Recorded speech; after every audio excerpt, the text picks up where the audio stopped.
7:53. Calling the business meeting, the public portion, back into order. Our first item is our Pledge of Allegiance. And I would ask our student member, Jack Frankie, if he would lead us in the pledge.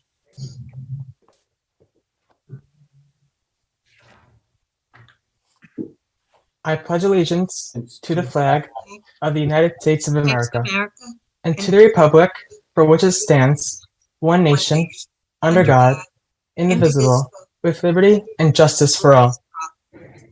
Thank you. For those of you who are present at district office, you know the emergency exit proceedings, you know where the locations are. Just be sure you get out safely. And remember, it's a non-smoking campus. We next have the board consent. I'm going to do these separately, but item C1, is there a motion to approve that item? Mr. Trent, Ms. Felice, second. Questions or discussion? Seeing none, all in favor? Hands up, I see everybody. Everybody's in favor of that. The next item is the claims audit report for November of 2020, and I'll combine that one with the claims audit report for December 2020. Is Ms. Costa present, Dr. Gianni? She's on the side. Would you like me to bring her into the meeting? Yeah, maybe for this one, because there may be some questions that board members have on these two items, but that'll be what we'll talk about next. Okay, she's on her way in.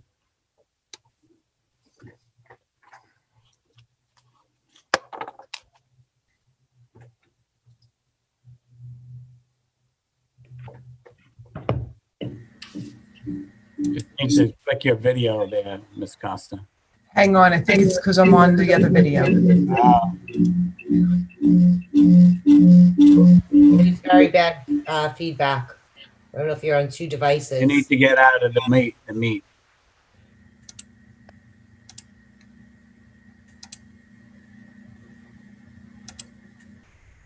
Okay. Thank you. The items on our consent agenda are the claims audit report for November of 2020 and the claims audit report for December of 2020, items C2 and C3. I wanted to have a motion and get it seconded so we could then have questions and discussion and have you give any explanations that are needed. So I'll just remind the board, this is similar to the external audit report that we went through a couple of meetings ago, where the audit committee had already reviewed the report and made a recommendation that it be presented to the board. So both of these have gone through that process. So is there a motion to approve item C2 and item C3? Mr. Parker, a second? Ms. Aruda? Okay, any questions or discussion about these? Oh, we brought Ms. Costa in for a special. Sure. Okay, Mr. Parker's got his hand up. Mr. Parker, you have a question. You're on mute. You're muted. All right. I don't have a question, but I do have a comment. And I know this should come later, but I thought the meeting that we had a week or so ago was absolutely, it was run very professional. I thought Ms. Acosta did an excellent job, and she answered all of our questions. So I have none. I'm sorry tonight. I should have had reserved one, but I thought it went extremely well. I just want to let you know that I appreciate it. And also the auditor who made the presentation, I think that she should be commended as well. I thought that between the two of them, they did a very good presentation to the committee, which put the committee in a good position to be able to make a recommendation to go ahead and present these to the board tonight. Right. Ms. Hayes, Yes. can I just ask you a question? Are we discussing items C2 and 3 right now? We're going to approve them unless, I think what you're referring to, you and Mr. Parker right now, is item I8, which is the internal audit report, the risk assessment. well, look at that. It's a good thing you're there. You can straighten this out. Yeah, we have that. Okay, so let's go back to 2 and 3.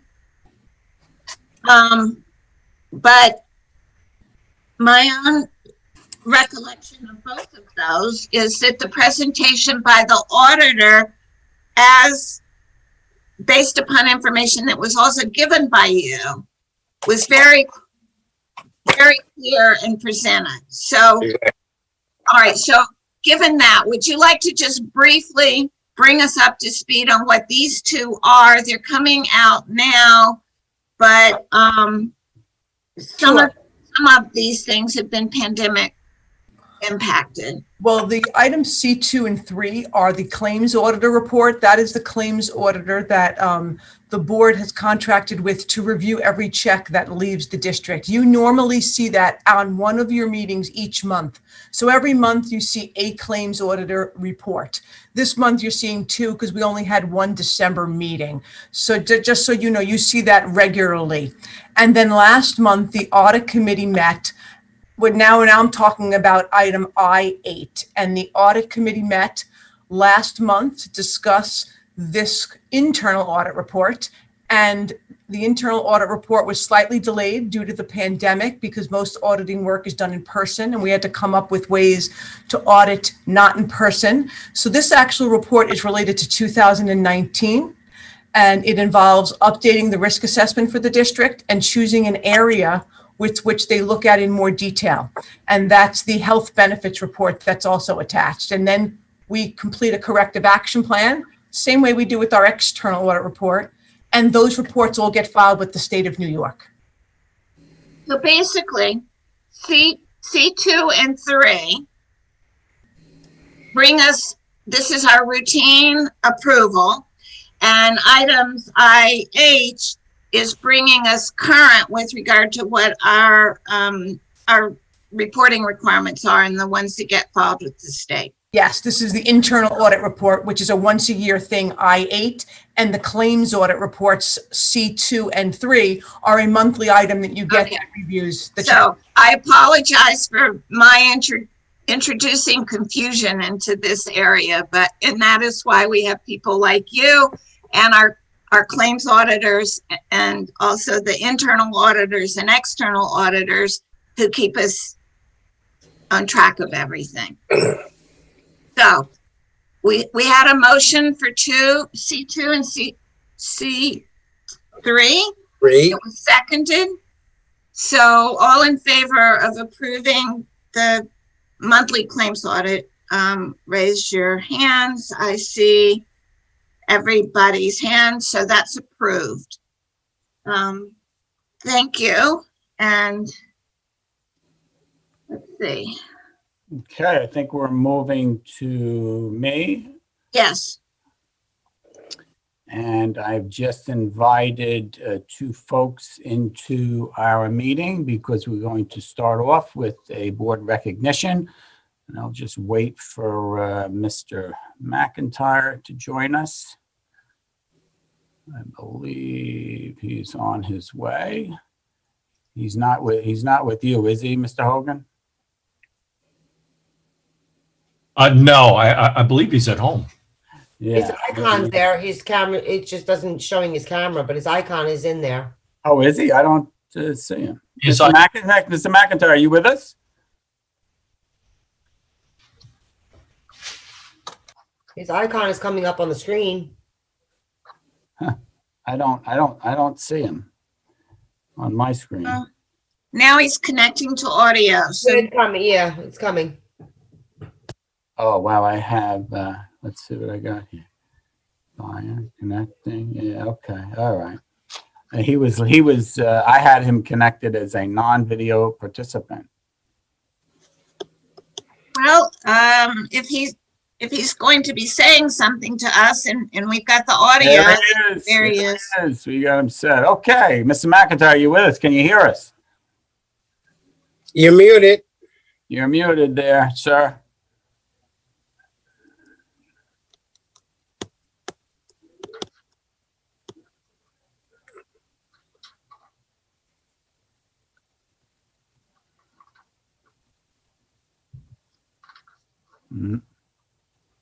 He's still muted. Yeah, I think he's trying to play with it. There he is. There we are. Can you hear us? Yeah, we can hear you. Okay, so we're going to kick that off. Our first item is the recognition of this year's Zone Award winners. So congratulations to Madison Bauman and Bobby DeSantis this evening. As you see, we have with us Mr. McIntyre and Mr. Hogan to make this announcement for the board. So I'm going to turn it over to Mr. McIntyre. Oh, thank you, Dr. Gianni, and I apologize. I was having some technical difficulty. Thank you to the Board of Education and Dr. Gianni for inviting me tonight to recognize our Suffolk Zone winners. I just want to say that Suffolk Zone is a physical education award. It goes to one male and female senior every year. And while the award recognizes physical education, I wanted to say tonight that it truly, our physical education teachers look for students who demonstrate character, leadership, and really students who are a pleasure to have in class. And I was thinking about this afternoon, and I know the DeSantis and the Bauman families should be very, very proud, because when you send your child to school, you look for them to succeed academically and in the arts and in athletics and all the things that they do. But I think when they come home every day, you really want to know that they made a great impression on your family, that they represent themselves well when they interact with teachers. And the teachers that spoke about Madison and Bobby really said that the reason they wanted them to get the award is because they are such a pleasure to have in class. It brightens their day when they're in the classroom, and they make the atmosphere better for all the other students. And if you know Bobby and you know Madison, you know that that's truly what they embody. I'll give you some of their accomplishments. I do have, here's Bobby receiving his award. We did it at the school, and we did set it up. We set it up through the video monitors at the school, so it's displayed. And also, Suffolk Zone will be displaying a video where Madison and Bobby talk about physical education and the impact that it's had on their lives. So that's pretty cool. And here is Madison. Just two really wonderful, wonderful students. I'll tell you a little bit about it. So Madison is ranked 5th in the class of 2021. She was named a scholar athlete for the girls varsity volleyball team. Now, every year they pick a scholar athlete. Well, she was the scholar athlete in 2017, 2018, 2019, and she would have been the scholar athlete in 2020 if we had our season in the fall. 2019, Madison was the volleyball team's offensive MVP and ace leader. She's been dancing for 14 years, and she's a leader on the Bellport Clipperette dance team. Madison's a National Honor Society member, a high honor roll student. She is also a Bellport High School Math and Science Honor Society member. She's a member of Athletes Helping Others, and she teaches dance at Stage Door. Madison was also the Suffolk Zone recipient as an 8th grader. So that's our Madison Bauman. Now, Bobby DeSantis. Bobby's a 3-sport athlete. He's ranked in the top 20 of his senior class. As a high school athlete, Bobby's a 3-year starter on the football team. He also plays basketball. And on football, he was a captain his junior year and a captain this year as a senior. Interestingly, Bobby was also named a captain of the JV football team as a freshman and the JV lacrosse team as a freshman, which sort of speaks to his leadership qualities. It seems every activity that he's involved in, he takes on a leadership role, and the adults see him as a leader. As a junior, Bobby earned all division and academic all-county honors in football. And Bobby's a leader on and off the field, and that's Bobby DeSantis. Those are my students. Suffolk's own this year, Madison Bauman and Bobby DeSantis. Congratulations to both student athletes. We're very proud of them. It's one of the things we missed, right? Having the kids in front of us. We did let them know they were being recognized. I know we connected with one of them and hope they're watching. The board, as you have in the past, we have prepared certificates for them. Ms. Hayes, you'll get yours to sign soon, and then we'll get them off to both recipients very shortly. So congratulations to both. And thank you for presenting both Madison and Bobby to us tonight. And it particularly brightened today for all of us, I'm sure. Thank you, Mrs. Hayes. It's truly my pleasure. I mean, this is what we're in it for, right? The moments like this are the best. So thank you so much for having me tonight. Thank you. Congratulations. Thank you both. Bobby Madison. Congratulations. Okay. Let me see. I can hide my non-videos again. Okay, moving on. As the board knows and the public may know, the governor has extended his executive order regarding open meetings through January. So as a result, this meeting and our January 20th meeting will be virtual on Zoom. I do have a reminder that I would like ask everyone, students and adults, to consider. If you are not feeling well, please stay home. We can all do our part in preventing the spread of this illness if we stay home when feeling ill and we follow the protocols while we are in school. This week alone, we had 2 instances of where students, COVID positive students, were in school during the infection period, which caused the quarantining of 2 entire classrooms. So this is vitally important. Please, if you or your children are feeling ill, please stay home. We count on all of us to do our part, and I certainly thank you all for your anticipated cooperation with that. And then finally, members of our community may have seen a personal post on Facebook from a PTA co-president in one of our schools. That post contained comments that were very hurtful and inappropriate. While the district generally does not comment on personal posts made on social media, please be assured that the comments made by the PTA co-president are not the opinions of the district, and the district in no way agrees with them. I have received many comments from the community, and I thank you all for them. I do not want the community to think that your comments have been ignored. The district continues to foster an educational environment of tolerance and civility in our schools. While the PTA is a separate nonprofit entity, the New York State PTA has a zero tolerance for such matters and has indicated to us that the individual has resigned from her position. So I do thank you for understanding on this matter.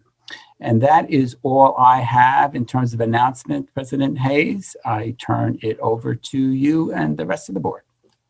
Before I get into the actual trustee and advisory committee report section, I'd like to add to the statement you just made that the news reporting of the Facebook post focused upon statements with regard to political persons. But there were other comments made in Facebook posts that didn't end up in Channel 12 News, for example. And those statements were racist in nature, and they are the type of statements that this board has taken a strong position against, both with regard to the educational environment that we want to have in this district, where again, there's no tolerance for that. And one of the unfortunate things here is that we're not being viewed with regard to some of the things we are doing in a proactive way in order to reduce instances of inequities in education. For example, we have a newly created advisory committee to the board called Equity in Education. And we've had a review of our goals and our priorities by this board, you know, indicating that we want there to be true equity in education for all of our students. So I just wanted to thank the superintendent for making a statement on behalf of the district, and also being glad on behalf of our board to be able to make a statement indicating that we do stand by the commitment that we have made to be instruments of lasting change with regard to confronting social injustice and racism and other biases that would adversely affect the educational environment that is being provided in our district. So thank you for that. And now I want to go on to the reports by trustees. I'm going to start with Jack Frankie because we had been waiting to hear about some of the charitable activities, I think in December, and because of the pandemic related complications and everything, we didn't get to hear it. So if you could bring us up to date about what you have to report for the high school. Okay, so coming back from the winter holidays, the Buckport High School, as well as its student council, has been in full swing, with juniors and seniors allowed in the building all 4 days, and the freshmen and sophomores in their twice-weekly cohorts, continuing on as outlined in the district's reopening plan.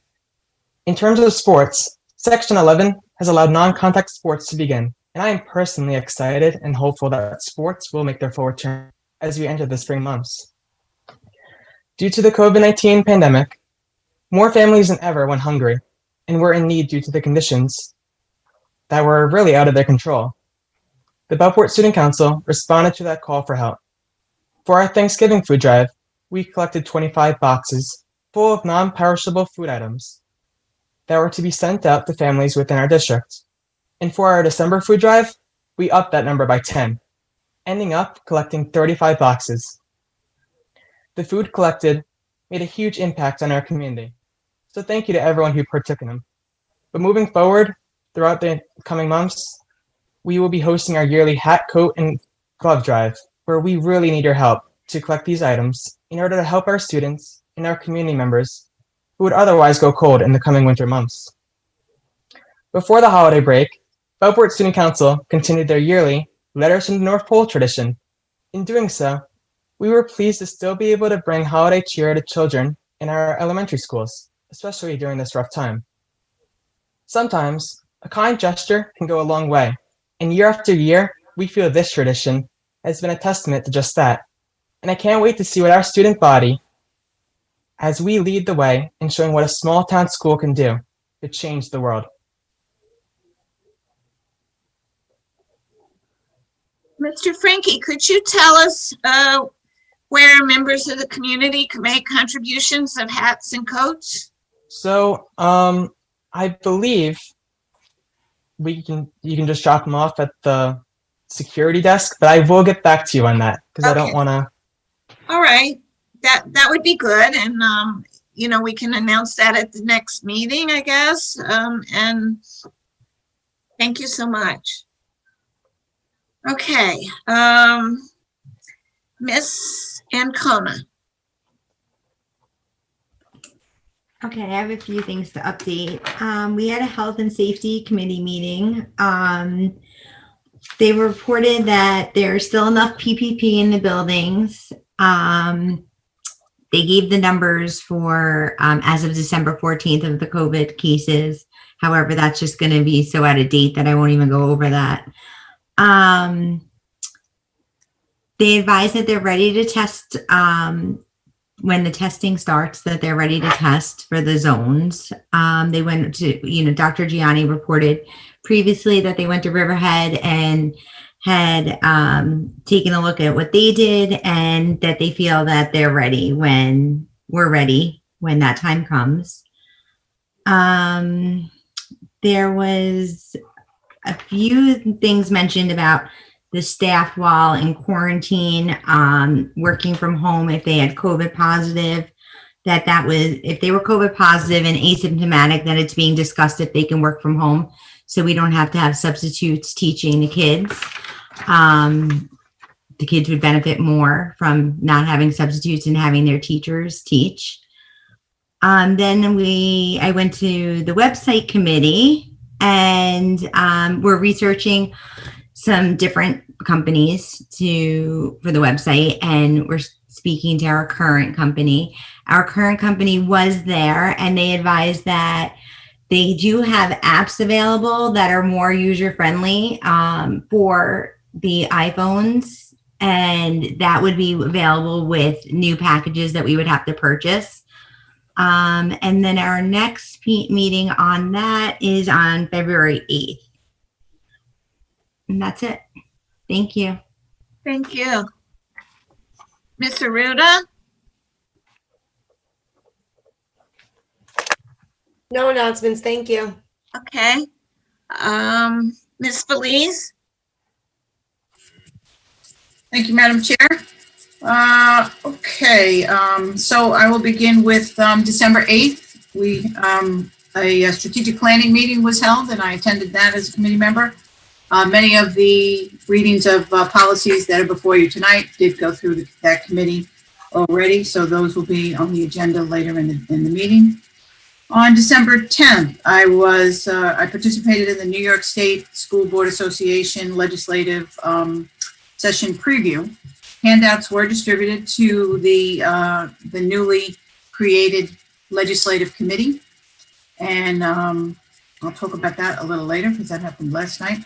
But also distributed around to the Board of Education, so that those legislative items that are being promoted are shared between the board. Also, we have a legislative luncheon that usually is held in person, but will be virtual this year, so more people can and hopefully will attend. It's usually held at Longwood on February 3rd, so anybody who's interested in that really should attend. All of the elected officials, our local elected officials, who are usually present. And one of the items we need to be concerned with this year is the fact that we have a new senator for our district. So we need to get to know her. She needs to get to know us, and invite her in. So legislative session, especially when it comes to budget, when it comes to COVID-related expenses. Certainly, we are very keen on what is happening in New York, and certainly the federal government, to see if assistance is going to be coming down. And it's going to be a very active spring season when it comes to legislation for budget. So lots going on there. With respect to the legislative committee, oh no, I'll talk about that later, sorry. Compass Unity on December 11th held Operation Pizza Box, and that's where they went to a local pizzeria in town, Cafe Costello, who's very, very kind to our district, very generous to our district, and allowing for many things to happen. It was socially distanced. It was everyone was masked.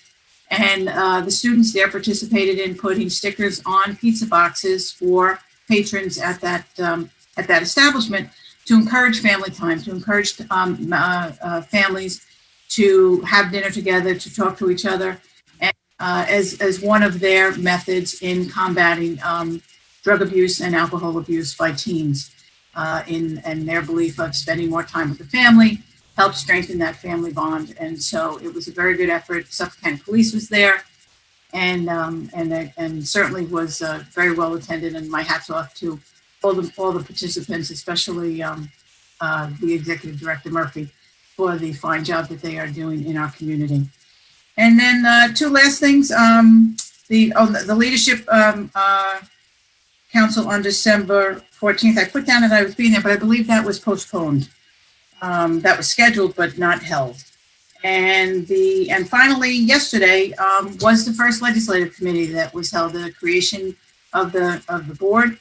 We again distributed this information of the legislative preview, and the committee is going to be putting together a mission statement or a draft of a mission statement that will be shared with the Board of Education, so that the Board of Education can weigh in on it and what we are going to do going forward. Myself and Trustee Piccini were in attendance at that meeting last night. So if Trustee Piccini has anything more to add on the legislative committee, by all means, I'm sure he will do so.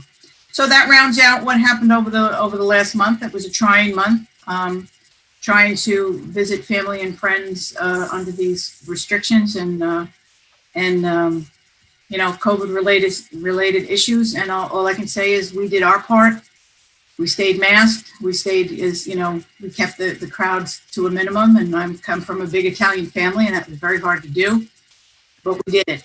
And we're doing our part. And I wish everyone will also do theirs. And I hope everyone looks forward to this year as having a good new year, and will extend long into the year, and that we get to resume some normalcy that we've had in some of those wonderful concerts that we missed all during the holiday season. Thank you.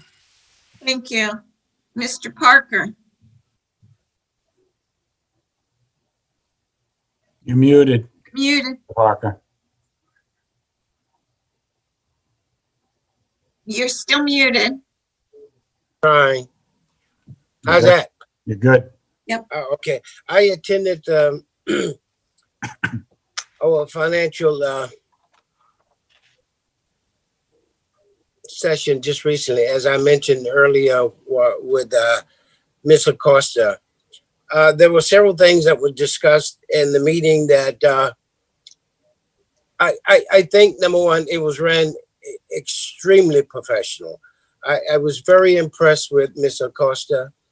I don't know why I should be. I actually I made a decision to support her coming aboard. But I was just extremely impressed with everything that took place. There were several things that I think that maybe we shouldn't talk about right now, but there were several things that has happened in the past that it seems like she confronted early on, so we didn't really have to elaborate on it too long. She seems so down to earth. She is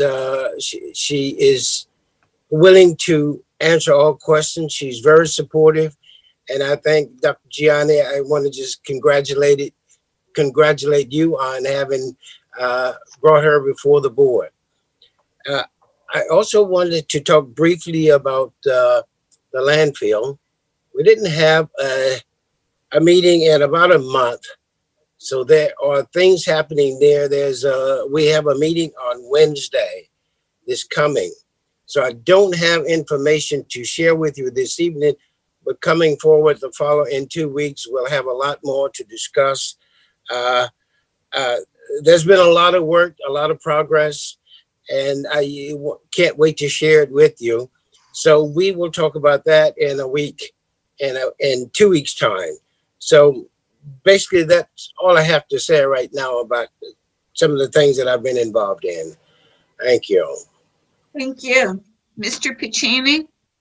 Nothing for me tonight, thank you. Mr. Trent? I just wanted to congratulate our two Suffolk zone winners, Madison and Bobby.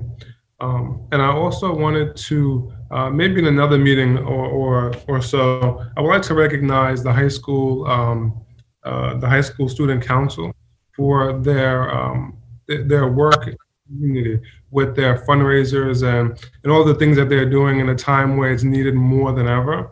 And while they're doing it through COVID, I think is incredibly impressive to me. So I hope sometime down the road we could, as a board, formally recognize them for that. Thank you for that. Ms. Hayes, you know what? I'm sorry. I do have Yes. something real quick. You know what? Cameron just I did want to mention the 2 Suffolk Zone Awards. I was going to wait till later, but in case the families are watching now, I wanted to just comment on them both briefly, because it's fun when you do this long enough and you see kids that go to school with your kids, with your own kids, just like having Jack here on the board. But these are 2 both extraordinary kids. Madison, I don't know as well as I know Bobby, but I've had the pleasure of watching her dance and play volleyball, so I know her parents are proud. Both of her parents are, well, one's a retired employee, the other is our middle school nurse. So congratulations to both of them and Madison on a remarkable achievement. Good for them, and it's a shame that they're not here in person tonight. And then Bobby's been my son's friend since kindergarten, and I've coached Bobby for many, many years in both football and basketball. So it's really fun to sit here and see him get this well-deserved honor. He's such a bright kid, engaging, and if you ever got to meet him, he really is such a gem. And pleasure to know him. Pleasure to that I've gotten to know him so many years. And congratulations to him and his family. You know, a child of 2 educators too, who have instilled a lot of great pride in what he does. So congratulations, Bobby and Mr. and Mrs. DeSantis. Okay. I think we're going on to our guide for board meetings. No, I think before Or that. is this an added thing? Yeah, so as you recall, Mr. White had asked, as per his contract, to address the board with regard to some reports and announcements. Okay. And we have invited him here at the end of. Where we're going to put it in before we have the public comment. Yeah, communications and announcements. So Mr. White, as you can see, he's there. Yeah, I'm here. You hear me? Yeah, we can hear you. All right. First of all, I want to say Happy New Year to everyone. And thanks for having me. Just before I go on, I just want to just congratulate Madison and Bobby too. I had them as students, and they are excellent human beings. So congratulations to them. You know, before I speak, I was actually working on my lesson plans earlier today for U.S. history. So I guess I could throw out everything I had planned for tomorrow with everything that's happening now. So I just hope that all those in DC are safe and we get to business as usual. So it's been crazy, and you know that it's been that way since March 13th. As you can see by our virtual meeting right now, it's difficult in this pandemic to meet in person. So I hope you understand our concerns in teaching in this environment. So thanks for having me. I just want to bring up a few things. I know it's been difficult for everyone to deal with this, from the students to the board, parents and TAs, responders, clerical and custodial, and administrators. And even though we are in the middle of a pandemic, I do want to acknowledge those that gave a helping hand and excelling. And I know the board has addressed some of our excelling teachers, such as Teacher of the Year. And also I wanted to give a shout out to teachers that also donated to the Stony Brook Children's Hospital, as well as we as an organization donated to Lighthouse Mission in terms of toys, because it's a whole different environment, as well as the VFW, and we continue what we can do to give to our community. So I know one of the big things, since I never really have this platform, many have asked, where has the voice of the BTA been? Because this platform is different. And I just want to address that in this culture of immediacy where things change on a daily basis, so do our collective needs. And I wanted to speak with clarity as talks have happened and things have changed. So I do want to acknowledge the hard work my members have put in with this changing environment. I've been teaching for 22 years, but like everyone else who has been teaching, this is year one. And our educators have had to start over and teach in multiple classrooms at the same time that actually make juggling look easy. So as an educator that works daily with students, we have to maintain the social, emotional, and physical environments that is safe for education. And that has been exhausting, to say in the least, compounded by the reduction of space with the addition of more students coming into the schools. and like I said, multiple classroom environments to include remote and in person, and to include educators that have been maintaining this workload while also needing to quarantine themselves. I never thought in 22 years of education that going to work daily would become difficult to care, not only for my students, but my family as well. And many of my members also had to adjust. So let me just be clear that we want our students back. And trust me on this, we really do. And my members recently requested meetings before the holiday break to discuss aspects of education within this pandemic. This included remote learning and quarantining, social emotional well-being of staff and students, and educating our most vulnerable students, and the overall concern of the impact this pandemic continues to have on our school community. And after these meetings and speaking with others in the community, I have to say that we as a BTA feel that you as the Board of Education should rethink the process of bringing more people back into the school community at this time. Now, I do understand when the board met and discussed bringing back more students. It was mid-October, and at that time, the number of COVID cases on Long Island, specifically in our district, had flattened, and it was manageable at that time. When I discussed this while participating in a Newsday webinar on November 19th, the attendees were shocked at the time when I said that our district was going to add in more students because the numbers would potentially climb after the Thanksgiving Day break. The increase of infections resulted in a greater number of mandatory quarantines, and it created a great strain on the educational system. So what happens is that there is staffing to open buildings, but we may not have the level of staff necessary to maintain staying open. Plus, the support that our students are used to, for example, lack of TAs for resource room or food distribution at the elementary levels or AIS services, that may not be there as a result. And this tax system has the potential to become difficult to manage with an increase of population in our schools. Also, we're fighting for subs like every other district on Long Island. So to tack on to that, I know it's going to be fixed. I know you guys talked about the current desk shields that have hindered the educational process, but hopefully that'll go away with the replacing it with new desk shields that give more clarity to students.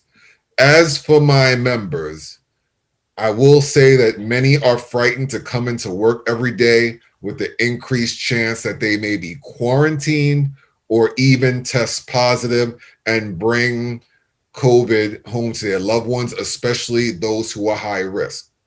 I don't want to debate survival rates, but the processes and procedures that were put into place help control the exposure rate. As for example, the original plan that we had, limited the amount of quarantines that we had as a district. And hopefully we get remote teachers as soon as possible so our AIS and specialists can continue to deliver education to our most vulnerable students. So we ask that we put back our AIS and specialists back in the class and get remote teachers. And we also have to look at the overall picture as a community. We, as a township, Brookhaven has the second highest rate of cases in Suffolk County. And many of our residents who may have to go to the hospital only have one option, and that's Long Island Community Hospital. The hospital, from what I'm understanding, is either running out or ran out of beds in the ICU section. And we don't want to contribute to a situation where they may be overfilled in their capacity. So since the general public will not see a vaccine for a few months, once the number starts to trend downward, then maybe we could explore a little bit more on how we could get students back safely in. But as of right now, We just need to be careful and make sure our buildings are well-staffed to service all students, especially our most vulnerable and at risk, in person, while maintaining an environment that is safe as possible for proper staffing based on the building's principal's assessments. I would also like to make sure that communication to all district employees, not just my members, is consistent. Releasing information to social media prior to faculty and staff is counterproductive when the information is inaccurate, not true, or doesn't take into account those discussions that have occurred between myself, Dr. Gianni, administrators, and other district employees. We understand that everyone is affected by that culture of immediacy where everyone wants to know now, but social media should be utilized to encourage the community to refer to district resources for the most accurate information. It is problematic when my members come to me who learn about issues in their workplace when it is not authorized by the board or Dr. Gianni on social media. And I have to say that you spoke about this, but I wanted to add my 2 cents to it as well, that now that people are aware of the messages that came from the co-president of the Brookhaven Parent-Teacher Association, her views do not represent the teachers of the Bellport Teachers Association. And Ms. Hayes, I'm glad you said that what was shown in the news, to me, that was actually minor than the other stuff that was said on social media. And so we're not affiliated directly with the PTA. However, we do encourage educators and parents to join in efforts to support our students in our schools. And as an organization, the BTA will try to mend fences and address equity in our schools wherever we can. Our involvement has been consistent, from the recruitment process to mentoring and so on. And with the new equity subcommittee that was mentioned, which I am a part of, and also other teachers, we plan to address many of these issues that needed to be dealt with from years back. And we're looking forward to moving on with this so that we can create a plan for the district that we all can feel comfortable in. So to recap, I'm just asking for safe schools during this current spike, assistance and support in this workload, as well as having input in educational decisions with consistent communication. Because we're all in this together, and a unilateral approach won't get us through this. It takes a team effort, and we need to work together. So if you have any questions, feel free to ask, but if not, thank you for having me. Thank you for your report and your presentation.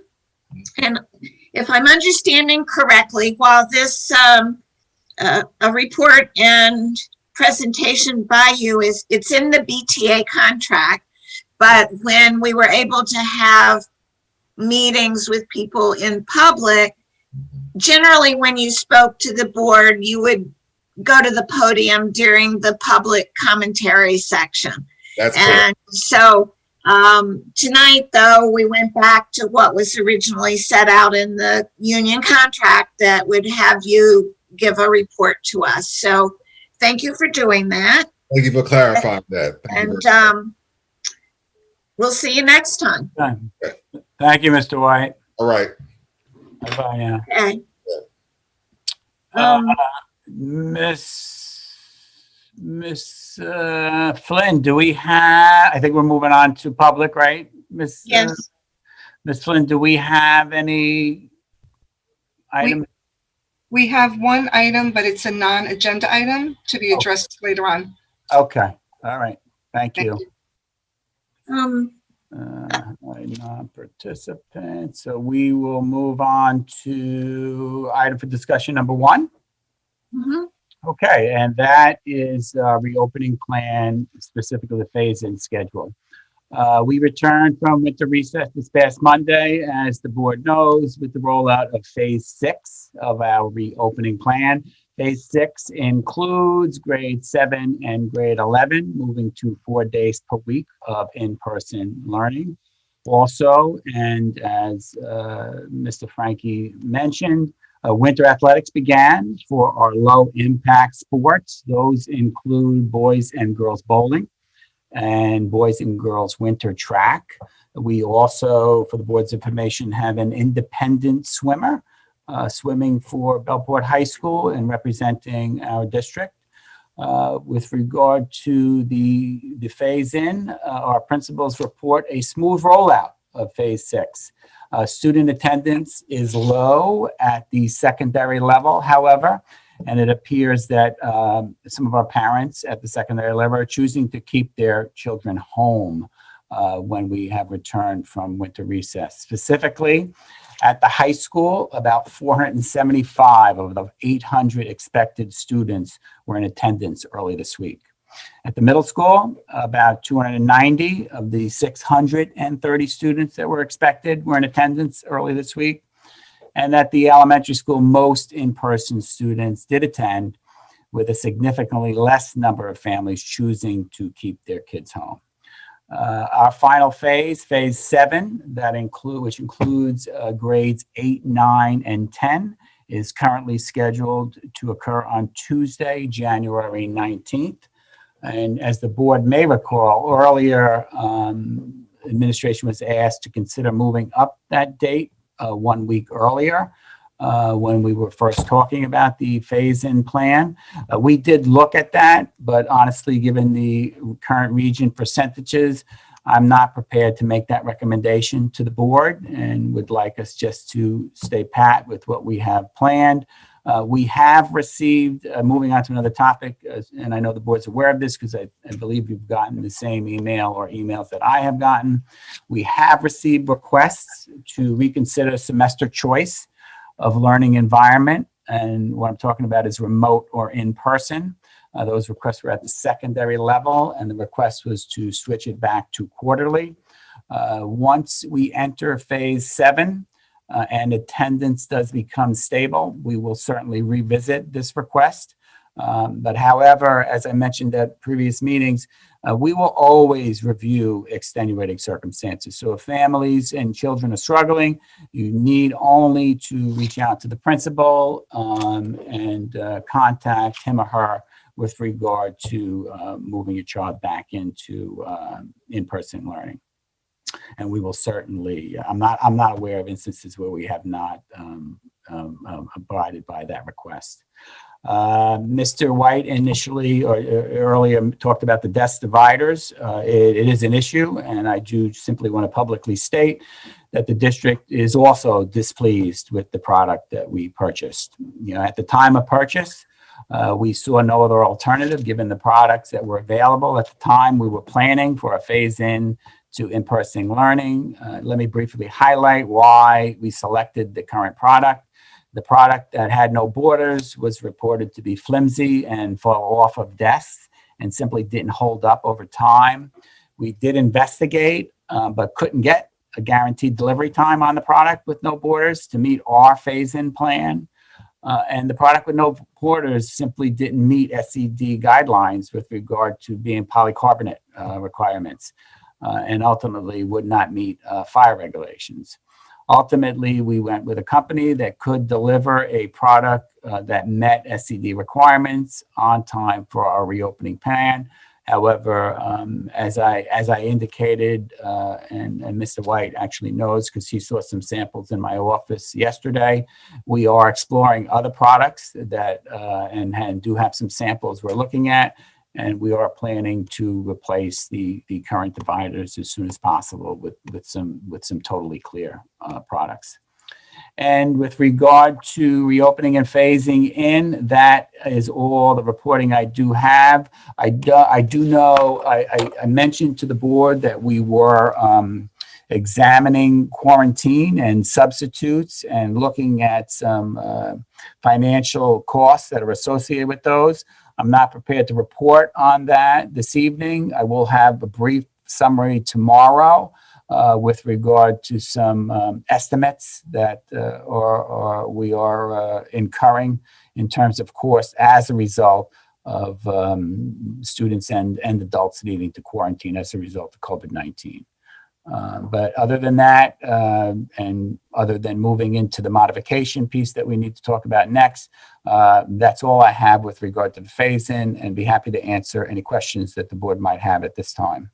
I have one to start. And did I understand you that at the secondary level, approximately 50% of our students are doing all remote? Yeah, it's close to that. Yeah. A little more at the high school than the middle school, I believe, but yeah.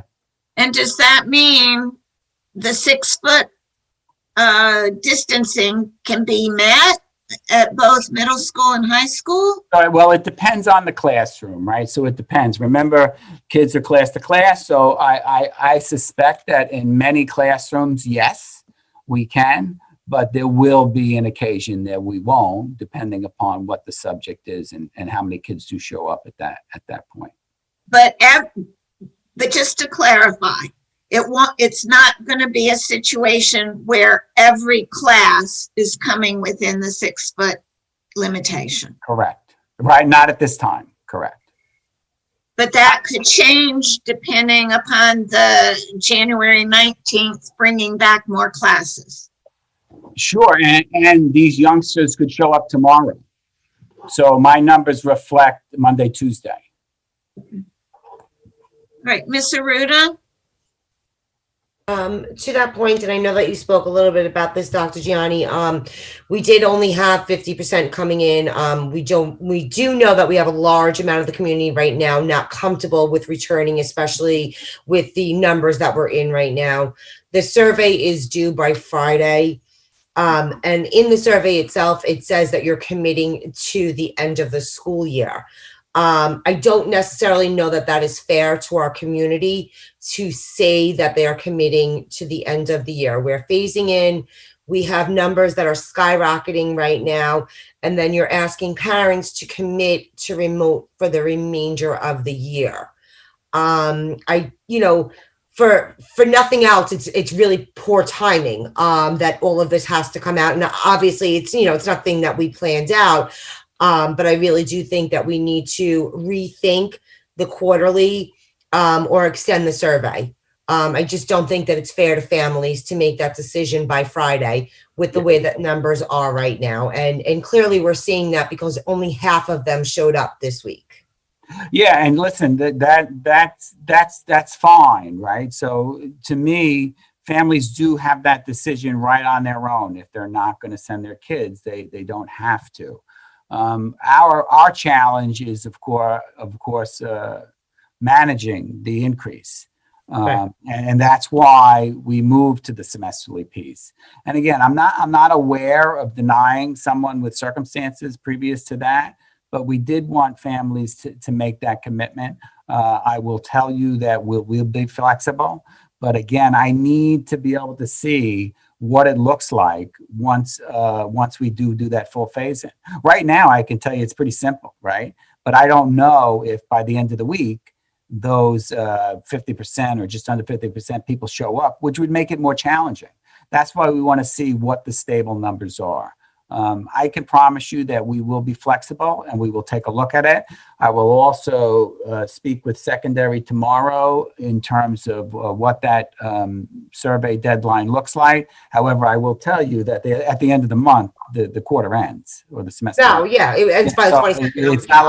It's not like I can move the semester. Right. No, nobody's saying that. I just, and again, I don't think it's to anybody's fault that this is happening all within a week. But in essence, it is. And the one thing that we could do as a district would be to not do it as a semester, but rather as a quarter, because then that would give us more time to reconfigure. We already know what max capacity looks like. So not committing to a half a year, especially, for our seniors that may not be comfortable coming back right now, but in 2 months, we don't know what 2 months is going to look like. We're in the same position as we were when we turned around and we said, okay, maybe we're going to open, and we had a crystal ball. We're still in the same position of not having that crystal ball. Now it's on the flip side of it. So I think just like we looked in November, we need to be able to have those discussions. I think we're in the same position right now. Let me explore it further with my secondary people. Perhaps we can make it more of a a moving number rather than a set number. Whereas you can't just get right in. It may take a couple weeks to get in. You know what I mean? Absolutely. That would So make, let- and I think that would make parents and community members, like I said, if we only have 50% coming in, we're not talking about a handful of families. We're talking about a large community a large population at the secondary level that are feeling. Let me explore that with the secondary folks tomorrow. Okay, thank you. I had in order Mr. Parker, Mr. Frankie, and then Ms. Ancona.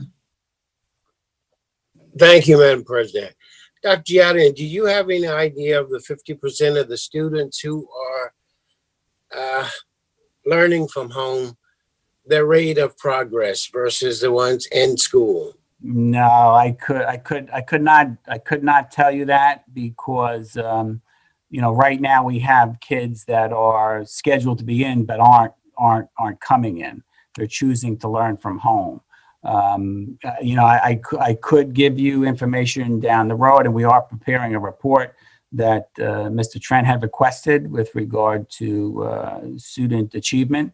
So we will be providing that shortly. Maybe that'll be able to be something that is something you're looking for. But because of the fluidness of what the learning environment for the kids, it's not as simple as saying how are the kids that are learning from home doing. But and then another thing, I just want to make sure that all kids who are not coming into the classroom, they do all have Chrome equipment, right? Yeah. So right prior to winter recess, first of all, from the very beginning of school, grades 4 through 12 all had a Chromebook. Any family in need that didn't have internet access had a hotspot as well. So they had an interconnection as well. Not all K-3s had Chromebooks because we didn't get the order in on time. Most did, but not all did. Before we left for break, everyone had a Chromebook. Okay. So I'm confident in saying that every youngster K-12 has a district issued Chromebook and available hotspot if need be. So there are no connection issues on the hardware end. I do want to share with you, we do have connection issues with. We still have connection issues. We have connection issues with kids that simply don't want to connect when they're home. And those are issues that, principals, social workers, teachers continue to work on. And I'm trying to also get that number a little closer so that's something I could report to the board. We are exploring it, but we aren't forgetting about those kids that, as you recall, we termed missing and learning last year. But what's happening now is it's more sporadic, right? So last year when we entered this pandemic, we had kids simply missing and learning. Right now we have kids that are in and out. Right. So it's hard to keep that connection. And that's why kids, it's best to have them in school in front of you. Excuse me. I hope that answers your question. Frankie? Thank you, Madam President. So in regards to the numbers that were coming out, I do believe, because we are just coming back from the vacation, many of my peers did travel to other states. So I'm actually quite pleased to hear. And I was seeing on Tuesday, many of them were not in school. So I'm glad that they're following the state rules of quarantining and doing the tests before returning back to school. So hopefully Thursday and Friday, we will see those numbers start to come back up. And then next week, hopefully even better. That's an excellent point, Jack. I'm glad you mentioned that. And quite honestly, I didn't think about that. So families could be quarantined simply because they did travel. And let me take this opportunity to remind families that if you did travel, please follow the travel advisory established by the governor, and that is listed on the CD website. And we plan also to put it on our website as well.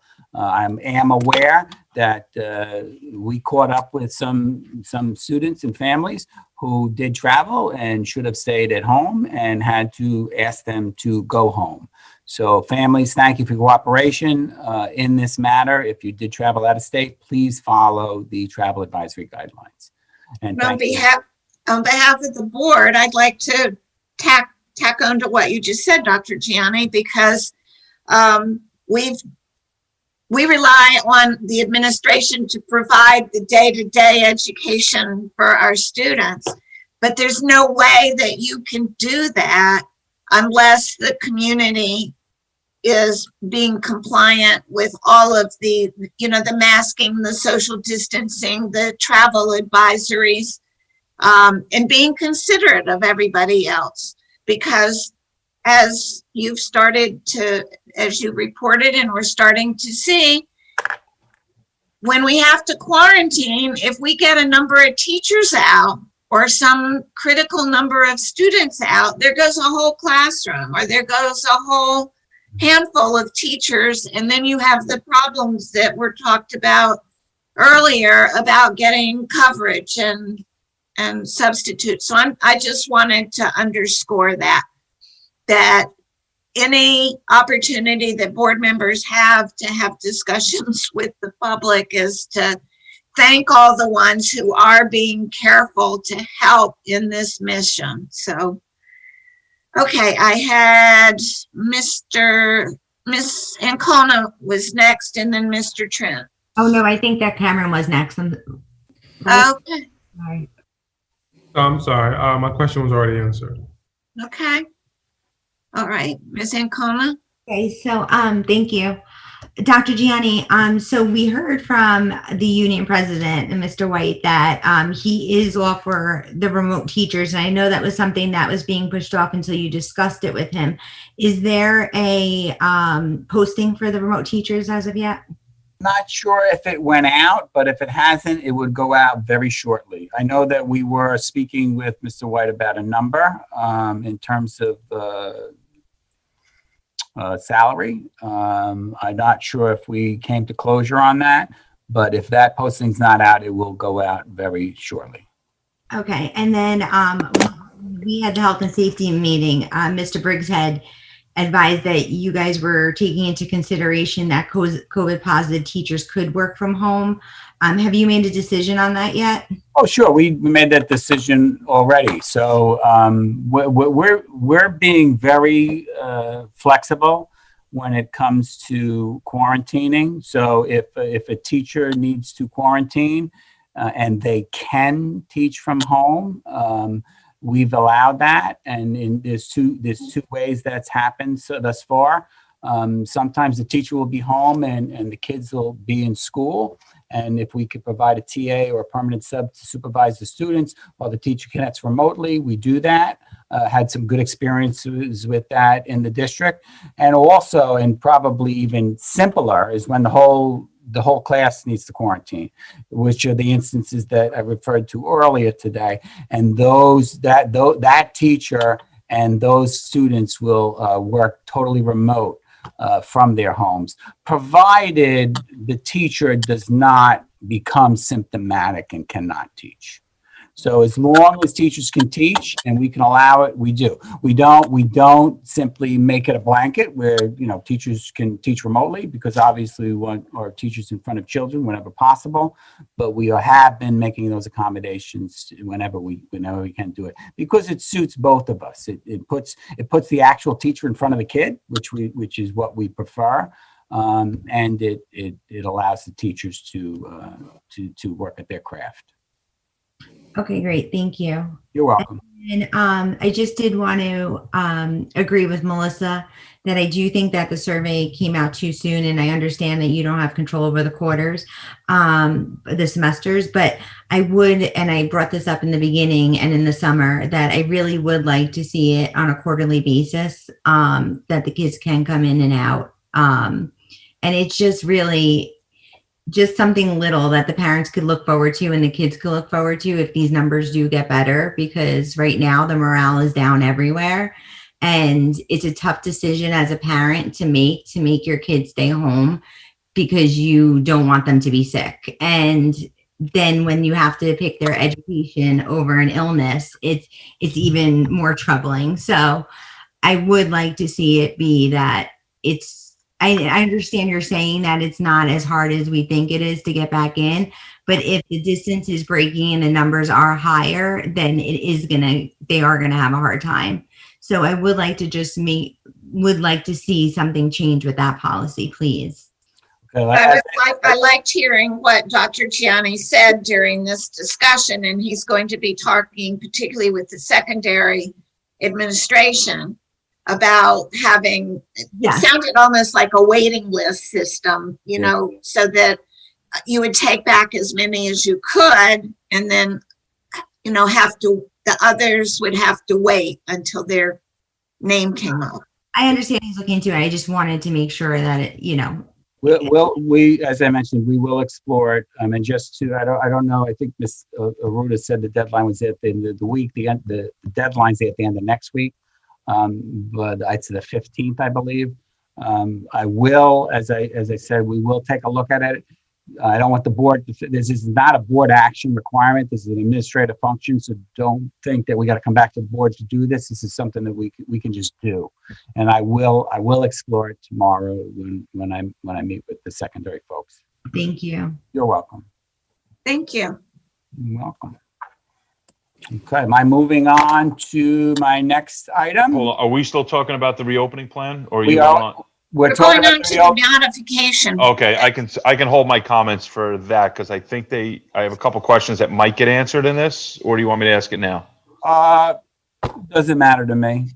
So I guess the first thing probably isn't covered. I knew you and I spoke about it earlier today. I do want to get clarification on, because we know, especially right now in a week like this, and I think the absentee rate is probably temporary, because I think some people took a conscious decision to say, I'm not going to come to school this week because it's a week after, similar to the week after Thanksgiving. I know plenty of families who've done that, on top of obviously more quarantines over the break. I do want to understand, though, if a parent decides to keep their child home for whatever reason, what their eligibility is for sports.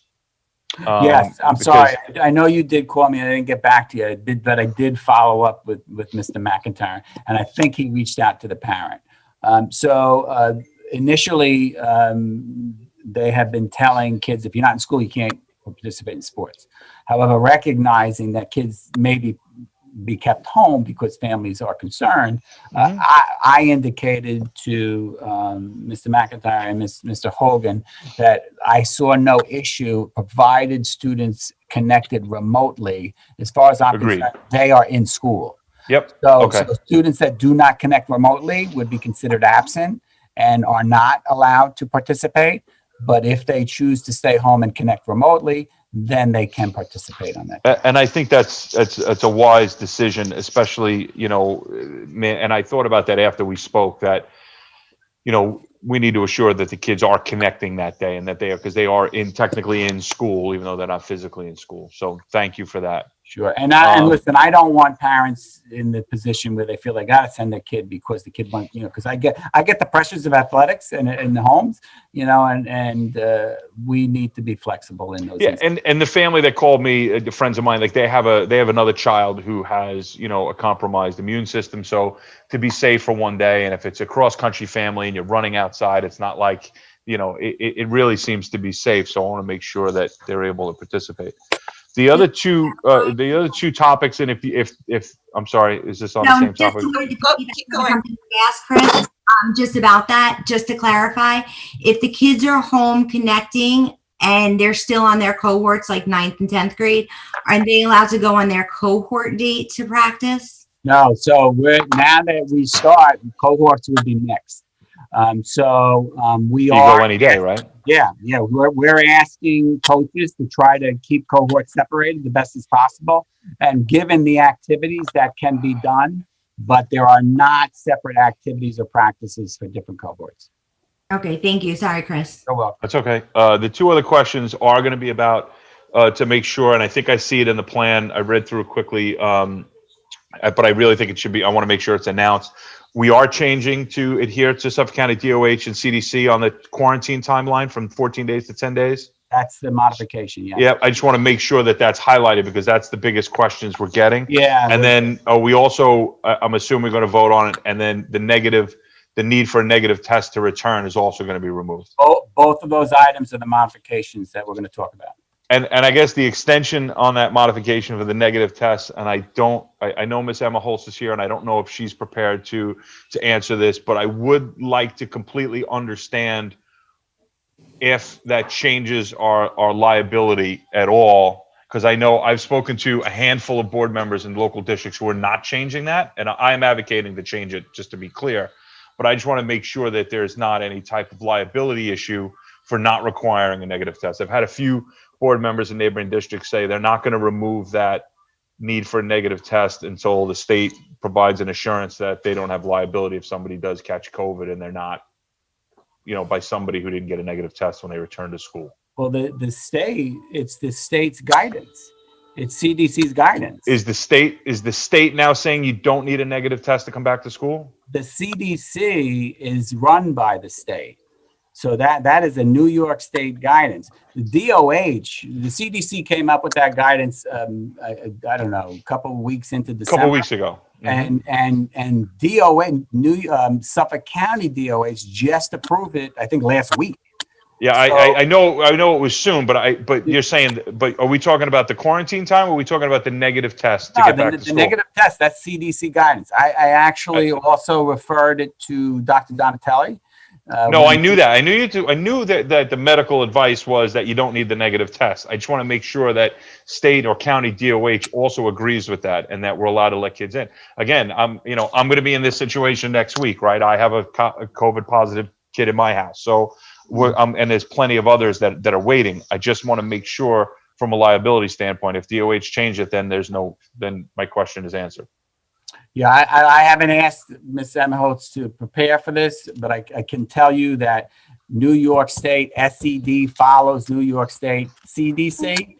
CDC is clear. In fact, Dr. Donatelli sent me the CDC piece that suggests that. And then later, just last week, I think I received the update from Suffolk County DOH. Okay. And our language reflects both of those. And that's good enough for me. Thank you. You're welcome. I think that just summarized. I think it kind of summarized. Let me. Sorry, but maybe not. Maybe I just cut the meeting by 15 minutes. Who knows? So as we just discussed, as a result of CDC and Department of Health guidance, we're making some changes, or at least I'm recommending some changes to the reopening plan. And so I know the board is aware of this, and so the public is aware as well. The board can be more restrictive, right? That's what board policy is. That what code of conduct is. We get guidelines from the state and other authorities. We can't make it easier, but we can make it more restrictive. Unfortunately, that's what the case is right now. And very simply because our last board meeting was December 2nd, and guidance changed after that. If that had changed right before the last meeting, we would have brought that to you. Bringing it to you now, right now we have a couple of kids that are out because they have continued to test positive and have gone through the quarantine, but are not symptomatic. Medical evidence suggests that you can continue to test positive for up to 3 months. As I mentioned, I asked our school doctor to look at it. He, of course, sits on various committees along with the state, and he shot back the CDC guidance with regard to that recommendation.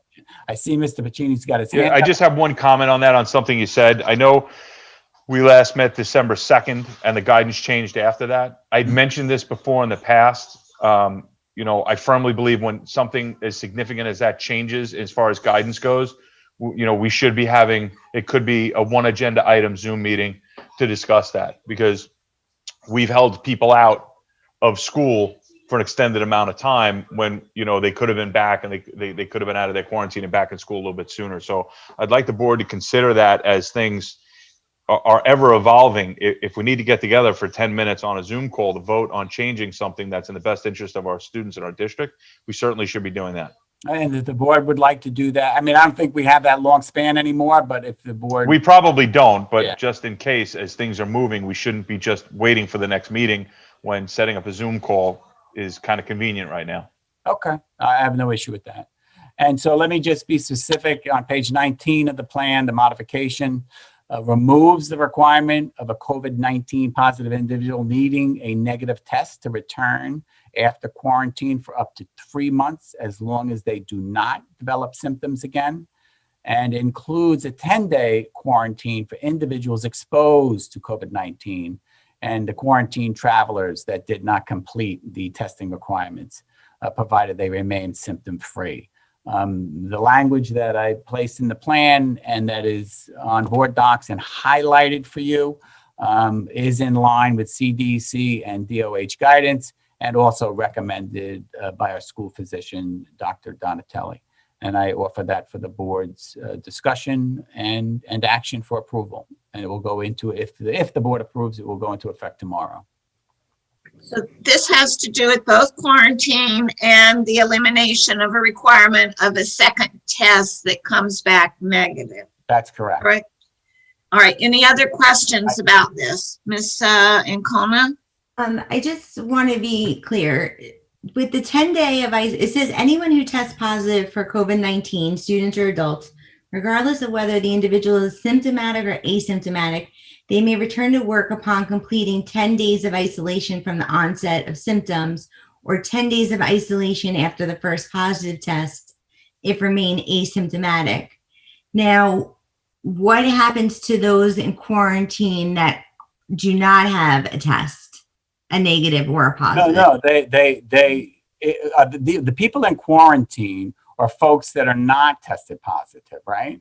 Right. So how many days do they need to quarantine? 10 days. 10 days. So it's just 10. And we could be more restrictive and say 14. Right. That's what we have now. Okay. It's 10 days from the exposure of the positive person. Well, I'm just thinking, and this is me thinking out loud. So let's just say you have a classroom that was already exposed. And then you have, let's say, 3 people in that classroom that had COVID and they don't need to quarantine. What are you doing in that scenario? I'm sorry, say that again. Three. Okay, so let's say 3 kids out of the 20 had COVID already. And now you have to quarantine a whole classroom. Yeah, you would. If there's another exposure, they would. Even though they've already had COVID, because the way I'm reading this, it seems that if they've already had COVID, they don't have to quarantine for 3 months. No, I think that's the COVID related to that issue. Anyone who tests positive for COVID-19 does not need to quarantine or get tested again for up to 3 months, as long as they do not develop symptoms again. So if you have a classroom of 20 kids. Correct. If you have a classroom of 20, someone tested positive, someone is back at school, they are in a classroom, they have come into close contact with someone, they quarantine. Okay, so that needs to be amended then before we I took the language right out of CDC. I mean, I could try to clear that up, but I mean, if I could read it 10 times, it's still going to say the same thing. Anybody who already had COVID, or it says anybody who develops symptoms again within 3 months. Oh, I'm sorry. Now I'm reading the wrong line. Anyone who tested positive for COVID-19 does not need to quarantine or get tested again for up to 3 months. It says that right there. As long as they do not develop symptoms again. Okay, but let's go again. You have a kid. But I think you're mixing them up, because that is regarding someone who tested positive. So then you move down to the quarantine piece. So quarantine for individual exposed. So now if someone is now exposed again, they would need to quarantine. They're 2 separate pieces there, right? It doesn't really clarify that. If I was reading this and I said, oh, I already had COVID, I don't have to quarantine because I was exposed. That I don't know. The wording on that seems wrong, and maybe Barbara could chime in on it. But I think I understand I'm sorry. The way I would interpret that is then I would move to the next bullet, and you fall under that category. So what it's saying is if you tested positive, as long as even if you come in contact with somebody else who's positive in 3 months, you don't have to get a test if you're not I symptomatic. think that's what Ms. Ancona is saying, but I'm reading it differently. That's how I'm reading it. Yeah. Do not need I'm to not- get tested again for up to I mean, 3 months. I As long as don't you do not develop symptoms again. I- It doesn't clarify what happens to them if they come in close contact with somebody. But I do believe that, and it probably should get clarified, but I do believe that you're pretty much, I don't think you can get it it's rare that you get it within 3 months after having it already. The point of this is because they're saying you have antibodies, but again, you have, my whole thing is that this could jam up you quarantining a whole class. So in my opinion, whether you were COVID positive or not, if you come into contact in our building, we want you to quarantine again. That's my theory on that, because even though you may or may not have the antibodies, nobody really knows for how long they last. My own father had it twice within 3 months. So the point of this being is what I'm saying is that if you have a whole classroom and one mom or dad says, no, my kid doesn't have to quarantine, it says it in your guidelines, they already had COVID, where are you putting that kid if you're quarantining the whole class? I understand. I hear what you're saying, but my interpretation, and here's the beauty of when you interpret something, you write. You are the interpreter. So to me, that individual would quarantine because you were in close contact. So that negates your issue with the previous bullet that says, I don't have to for 3 months. But then to me, you fall under the next piece because now you are in close contact and everyone's going to be quarantined. Is there a way of I tend to agree with Ms. Ancona. So is there a way of simplifying this? Because, you know, how you interpret it and how the next person interpreted it, obviously the range can be enormous. So can we clarify that a bit? I think that's the one where you've got your bullets. Yes. Under what look like a category, but it's not. But the bullets apply to more than just the people in that category. I think that there's maybe a way to like edit the content to segregate it out so that it makes it clear whether you're talking about people who had tested positive and completed the necessary 10-day stay-at-home period, you know, without symptoms, and then distinguish that between the people who just came into close contact but don't know whether they actually got it or not because they weren't tested. Can't we just add a bullet under where it says quarantining for individuals exposed? Couldn't you just add an additional bullet there? Where? Under when you have quarantining for individuals exposed, close contact. Right. Then you've got the 3 bullets there that kind of break it down. Couldn't you add a bullet there in reference to this includes previously COVID positive? Yes. Yeah. Yeah, I can do that. Just to firm up the language so that there isn't any confusion, because if we're having this discussion, clearly it can be interpreted in many ways. So why not just add the bullet there? That's a wonderful suggestion, Ms. Arruda. Thank you. I'm fine with that if the rest of the board is. Ms. Ancona? Yes, no, that's fine. Thank you. This includes previously positive COVID. Previous COVID positive individuals. Previously positive COVID individual. Okay. I thought I saw somebody else's hand up. Mr. Trent? Yeah, so I have 2 issues with the tweaking to the plan. The first one is a simple one. You know, I can't support the plan if we're not going to require a negative COVID test after a student had a positive COVID test. The second thing I kind of have trouble with is in regards to the email that I sent the board about the cleaning of the classrooms. The policy that we have already approved in 2 places talks about the requirement for classrooms to be cleaned when a student is removed with COVID-like or related symptoms.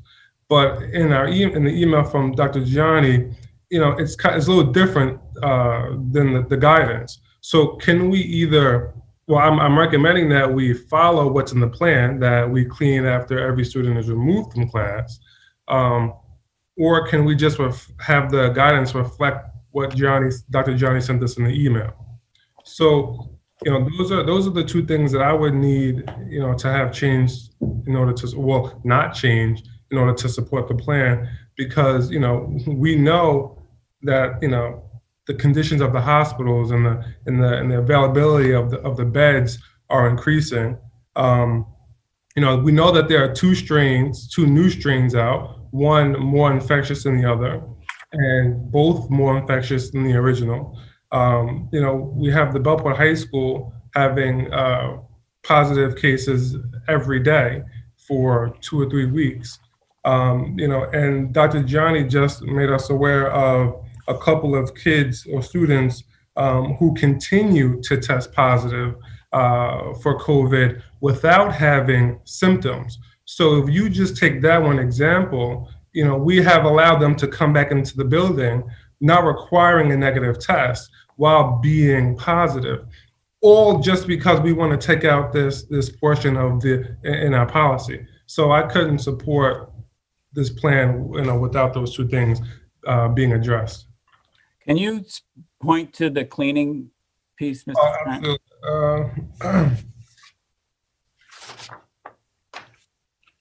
I'm sorry, I don't recall my email to the board, but I believe we're following the plan.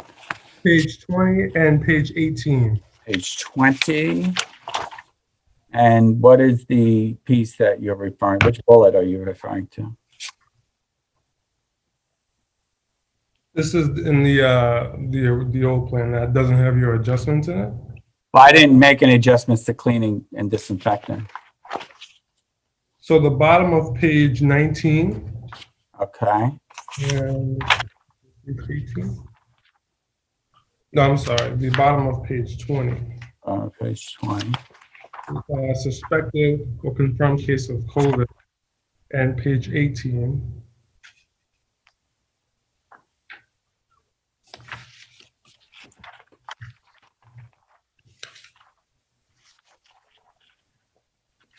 Towards the bottom. Page.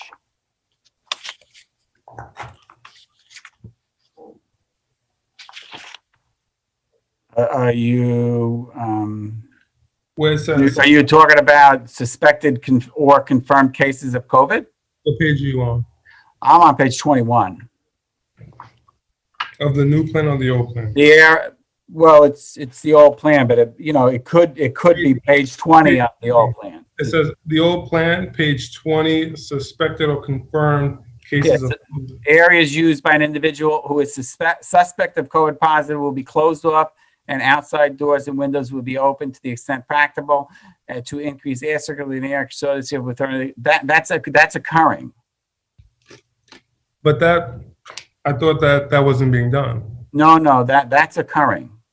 So In health and safety meeting, they said it wasn't being done. Well, that's a miscommunication, because that's occurring, and if it's not happening, I need to know where that's not happening.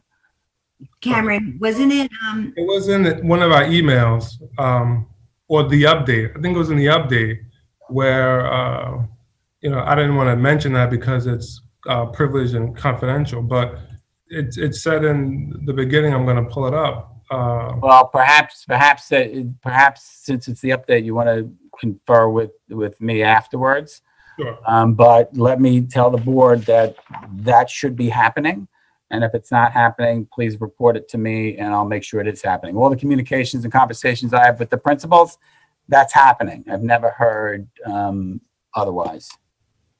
Okay. And then the second item I had with the negative test. So the negative piece, Mr. Trent, like I said, that's CDC guidance as well as the DOH.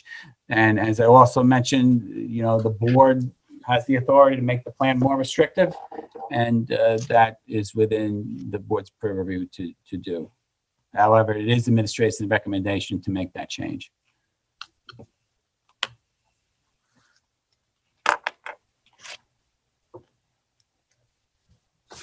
Any other questions on the modifications?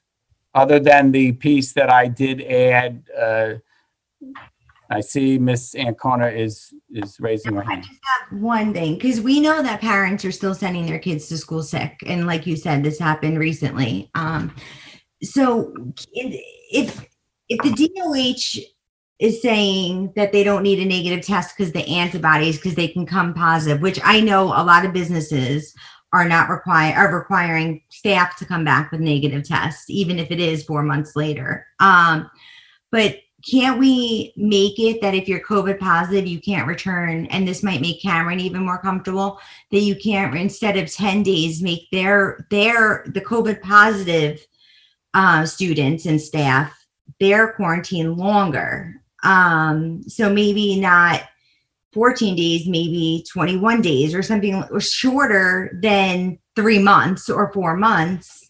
I mean, I understand why the DOH is saying this. I get the antibody thing, but I'm just thinking to make parents more comfortable in sending their kids to school in likelihood that somebody is actually better. Even though you're negative, even though you're feeling better, you still could be coughing, sneezing, you could still have slight symptoms. So I'm just thinking if we made it a little more restrictive for COVID positive, maybe it will help those situations, because the tests, I get why it's going to keep coming up positive, but they're better. But maybe 10 days isn't enough for the positive cases. Maybe for the asymptomatic people it is, but not for the symptomatic.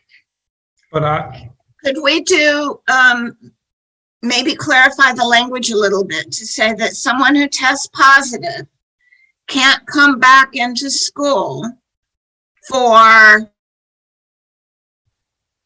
14 days or how many we choose from the date of the positive test or the date they become asymptomatic?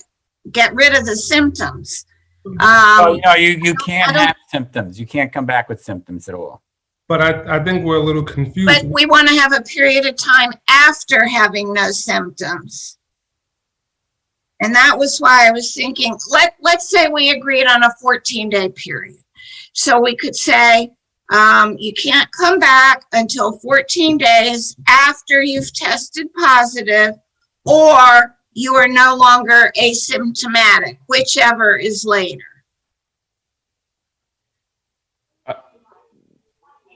Can I just add, I can't understand why we wouldn't listen to the health experts and what they're telling us, right? They're telling us 10 days after your onset of symptoms, and now we're going to extend it when people can go out to stores, restaurants, and socialize and everything else, and their quarantine's over based on DOH. We're going to tell them they can't come back to school. It just doesn't seem to make sense. Chris, they're still supposed to quarantine if they're exhibiting symptoms. Correct. If you're exhibiting symptoms, you shouldn't come back. That's agreed. And that's why the language would be 10 days after. But the guidance from the health professionals is 10 days after the onset of your symptoms if you're no longer symptomatic.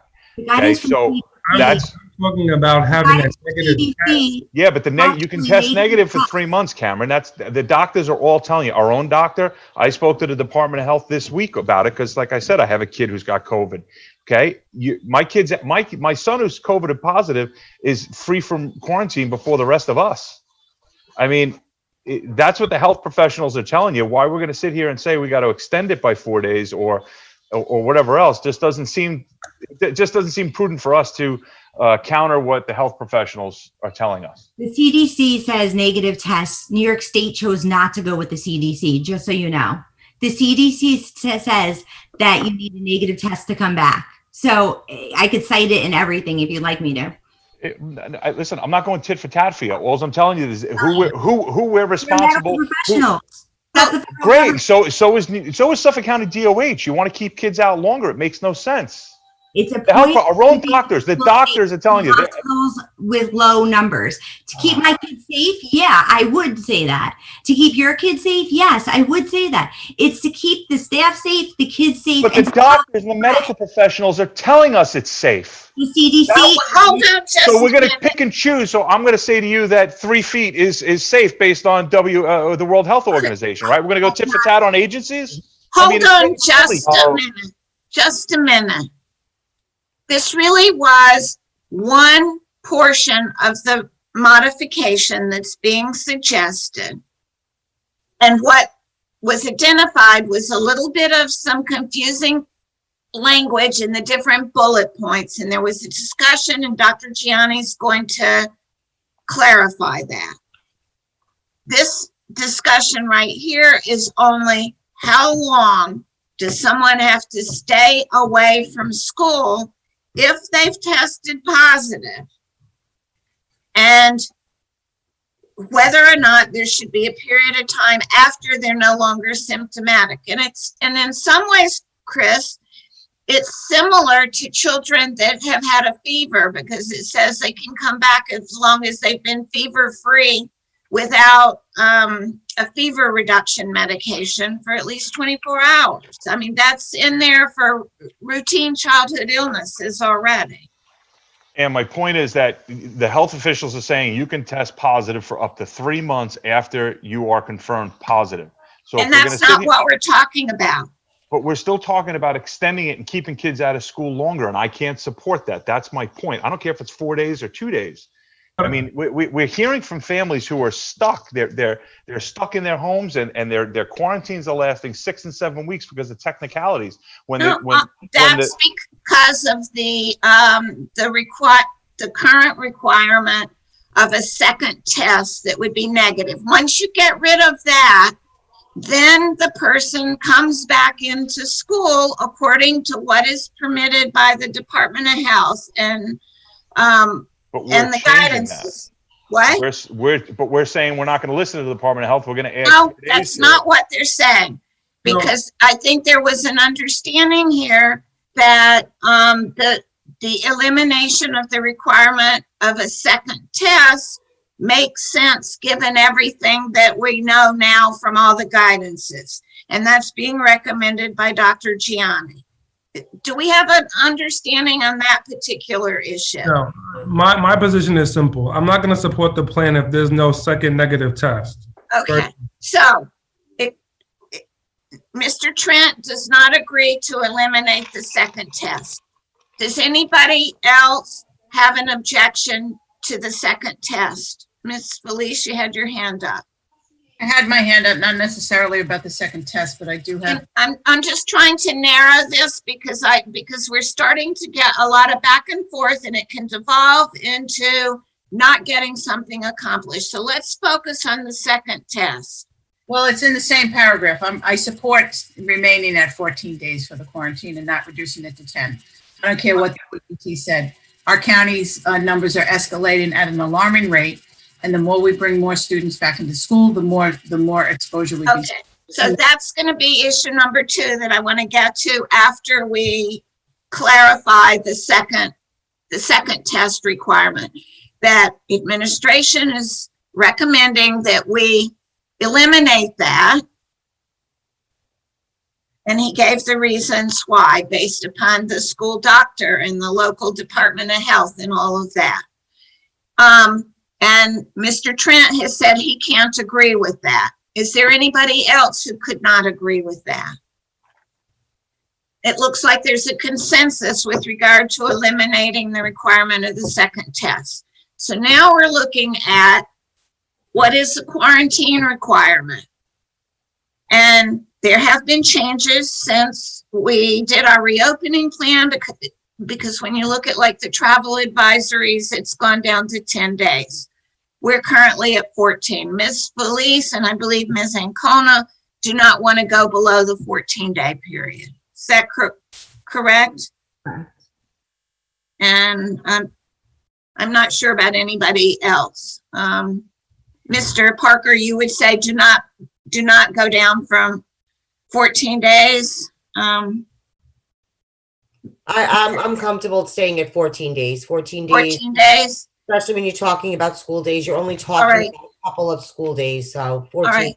So keeping it at 14 days, I think you will have I think if we put it to a vote, because I've just done a tally right here, it would be the majority of the board would say maintain it at 14 days. And we've also got eliminate the requirement of the second test and adjustment of the language to clarify the bullet points. So that the way it's written now would include the travel advisory, unless I break that out somehow. The quarantine for individuals exposed close contact to COVID-19 and quarantine for travelers who did not complete the testing requirement described in executive order can end after 10 days without a testing requirement. So the board's suggesting that says end after 14 days. Is that accurate? That's my understanding from the tally or the polling that I just did of the board. So am I making that amendment for the board's consideration? All right. Yeah. All in I'm sorry, favor? you polled. You said you polled. I'm sorry. I was reading. I wasn't watching. I'm sorry. Yeah, I had a majority of the board who wanted to stay with the 14-day requirement.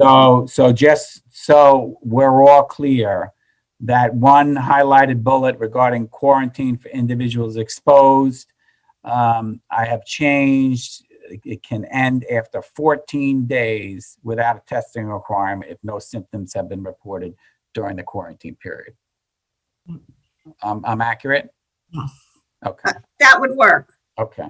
And I've also added the bullet to that same section. This includes previously positive COVID individuals. Yes. Okay. Can I ask a scenario about that really quick? I'm sorry that I just thought of. Let's say a child had COVID and the family didn't, and then comes back to school 2 days later, their sibling gets COVID. Do they have to go back into quarantine? Well, 2 days after the quarantine, because if somebody in the household's COVID, they all quarantine. Well, let's just say the 10 days was up. Yeah. And then 2 days later starts over. So they according to the plan, they would go back into quarantine because the member of the household is a member in the household that's COVID positive. Okay, thank you. I have another question. Mr. Trent. I guess this is for the doctors. If those students that Dr. Johnny mentioned who are testing positive, over that 14-day quarantine period, and they do go back to school or go anywhere, are they able to infect anyone with COVID? Like, how does that's a medical doctor's question. Yeah, can we get that to a doctor? Sure. So say it again, please. So those students who are testing COVID positive repeatedly, are they able to infect or transmit COVID to an individual? The result of this discussion, if we do this modification, is there won't be follow-up testing of any of the students or staff who were tested COVID positive. Yeah. Well, that's a recommendation to CDC. And so given that, you're not going to get an answer to your question because nobody's going to know. But you can conclude that the person is typically not able to spread it if they just removed the need for a negative test to get out of quarantine. And let's keep in mind, they can't be symptomatic. Right. So if they're symptomatic, that changes the whole thing. But they're still registering as COVID positive in a classroom within the 6 feet distance, possibly with a mask break. I mean. But they're not symptomatic. But they're not symptomatic. Right. I mean, I'm not the medical expert. I don't know. For me, it's just a very unwise decision. And it also goes back to the importance of keeping your child at home if there is any symptom of anything. You know, even if your child's got a history of allergy, seasonal allergies this time of year, if those symptoms are comparable to COVID symptoms, err on the side of caution, stay home.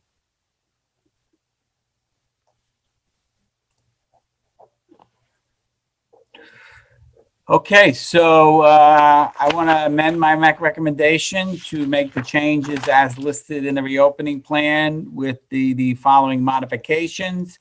To change 10 days to 14 days, and to add the bullet, this includes previously positive COVID individuals, to that one bullet that we have discussed. And also the elimination of this, a second test. Well, that's just, you know, provided for in the previous bullets. Anyone who tested positive for COVID-19 student adults do not need to quarantine or get tested again for up to 3 months, as long as they do not develop symptoms. That is in there. Do we, I'm sorry if this is getting really picky in, but that raises a question in my mind.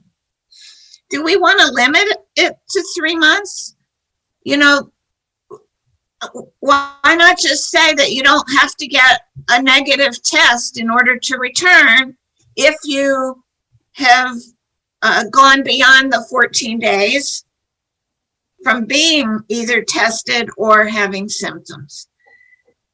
Because like was asked here, you know, what about a family unit that's got rolling COVID infections in the household? So you would have one quarantine and then another and another, depending on circumstances. Well, it would not be my recommendation to stray from what's being advised by the medical professionals, and that's the language from the CDC and the Suffolk County DOH. Okay. I'm sorry. Can I ask one more question? When a child's sent home from school sick, are they, regardless of what the reason, could be a stuffy nose, whatever, if they have any symptoms of COVID, are they staying home for 10 days or 14? No, they're not staying home. They're not quarantined. They're being sent home simply because they have symptoms. I'm not sure. They need a doctor's note. They need a note. They need a healthcare professional saying they're, I don't know the exact language, you know, but COVID free to come back. Okay, and if they don't have a doctor's note, they have to stay home for 10 or 14 or 14 days. Then they have to stay home for the 14 days. Okay, thank you.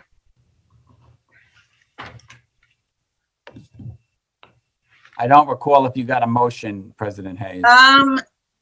Well, let's do that because you've now modified your modification. So do we have a motion to approve the reopening plan modification as verbally described by Dr. Gianni in this discussion? Is there a motion?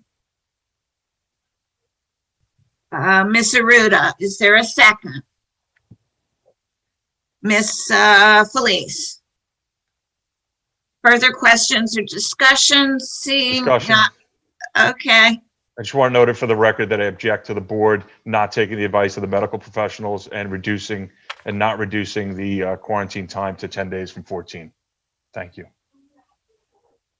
All in favor of the recommendation by the superintendent, raise your hand. I have six in favor. Any opposed? One opposed. The approval is granted. Okay, now we move into policy. We have a number of policies for the board's first reading this evening. Our first one is policy 3421, Title IX and sex discrimination. This is a brand new policy suggestion from our policy provider and was developed in response to the United States Department of Education, amending regulations, implementing Title IX. and the Education Amendments Act of 1972. This policy has been reviewed by council as well as the Strategic Planning Committee, who offer it to the board for its first reading and an acceptance. It's not even a change, it's a total acceptance. I don't know if the board wants me to go through some of the highlights or simply take it as a first reading, since you do have it in front of you. Does any member of the board want to have any questions or discussions with Dr. Gianni, or just consider this the first reading so that at a subsequent meeting, we will come back and vote to approve it unless there are objections? Questions, discussion? I don't see any, Dr. Gianni, so that this will be a first reading. Beautiful. I will move on to the next one, which is the first reading for Board Policy 5676. This is a policy with regard to privacy and security for student data and teacher and principal data. Again, another brand new policy as suggested by our policy provider. Again, the policy has been reviewed both by council and the Strategic Planning Committee, and I offer this for the board's consideration for first reading. Any questions of the board, or we'll just take this as the first reading? Again, this will be the first reading. Okay, and the next item is also a board policy 6562. It is with regard to employment of retired persons. This is a policy under revision. Last time it was revised was 2012, and this revision just simply removes the dollar amount limit so the policy could absorb future changes in earning limitations for retired persons by law. Council and Strategic Planning has also reviewed and approved this policy, and I offer it to the board for first reading. Any board members with questions here? Again, you've got a first reading. Thank you. And the next item is Board Policy 7240. This is a revision as well, and it's regard to student records and access and challenge. It is in addition to our current policy of student records policy, which resulted from a FOIA request from a settlement dispute that we recently have settled. The item that was added at the last section of evaluation of requests for records for law enforcement. This policy change was recommended by council, and it has been reviewed by the Strategic Planning Committee. And I offer this for the board's review and first reading. Any questions by any board member at this time?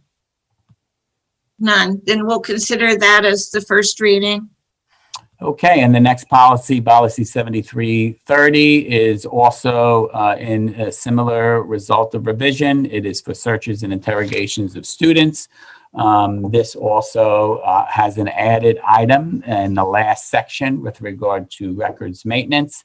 This addition is recommended by council as well as been reviewed by the Strategic Planning Committee, and I offer this for the board's review and first reading. Any board members with questions?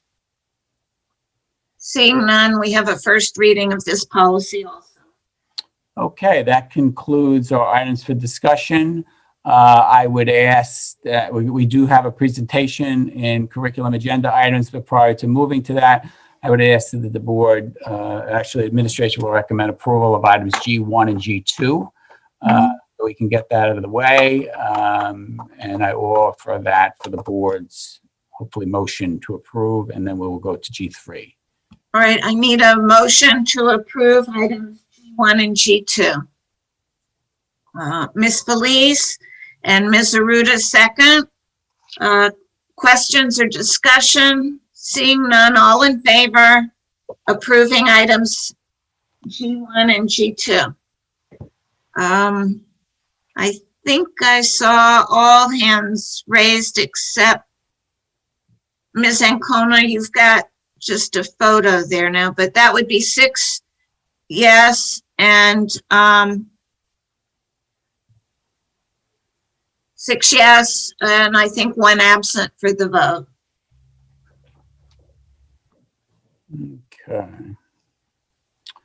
And if we can just bear with our folks joining us for our next presentation, our Assistant Superintendent for Curriculum Instruction and Accountability, Ms. Beth Doyle, our Director of Humanities, Ms. Jackie O'Hagan, and also our middle school principal, Dr. Jamal Colson.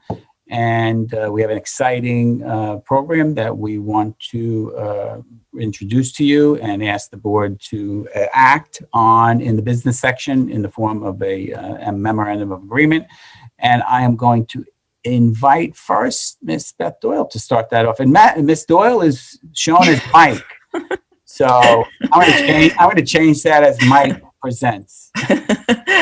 Thank you, Dr. Gianni. I'm not sure what that's about. Good evening, everybody. I would just like to thank Ms. O'Hagan for her work with Generation Citizen. Students' realization that they have a voice is a very powerful imperative.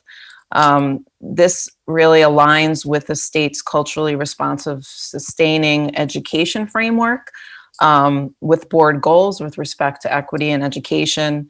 And I'm grateful for the board's consideration and for the support from Dr. Gianni, Dr. Colson, and of course, Ms. Hagan. So without further ado, I'd like to turn it over to Ms. O'Hagan.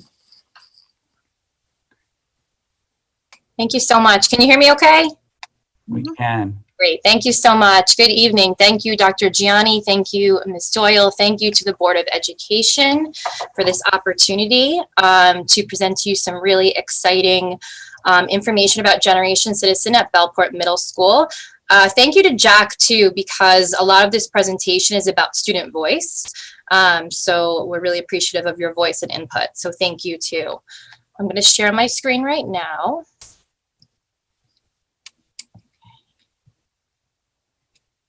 Give me 1 minute.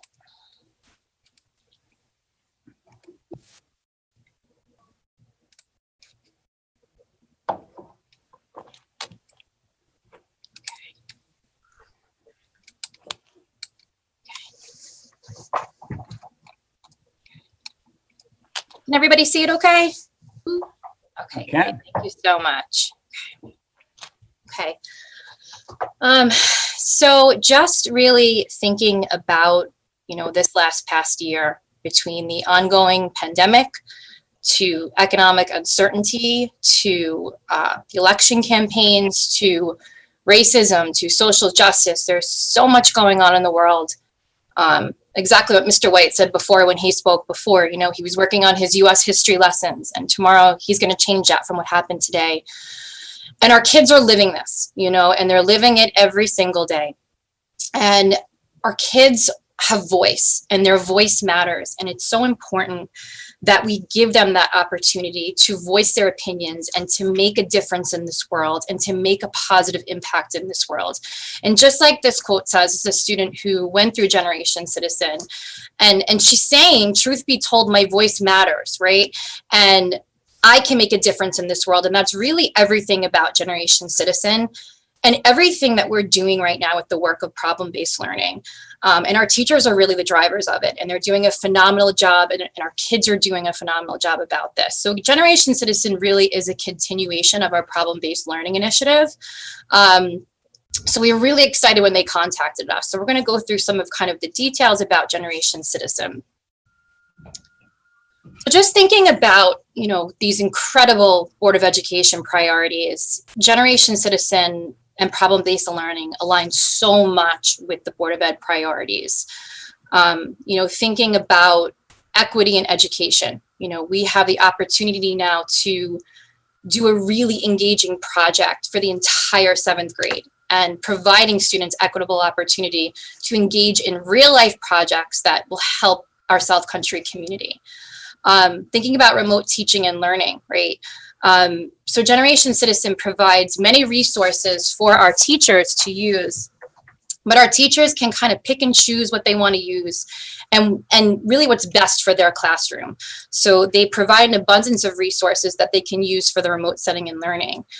And just the social emotional support for our kids is huge with Generation Citizen. And we're really excited about the partnership and the partnership with the community. So with Generation Citizen, it's all about really partnership of the South Country community and really kind of building those partnerships. And inviting guest speakers in and about certain issues that are important to them. So it's a really huge community piece as well. Good evening, everyone. President Hayes and the Board of Trustees, as well as Dr. Gianni and the Executive Board. I just again like to thank the opportunity that we're able to share and be a part of Generation Citizen, and we're looking at the problem-based learning, and what the slide that you're looking at right now is just how the middle school has already been engaged in many of the projects.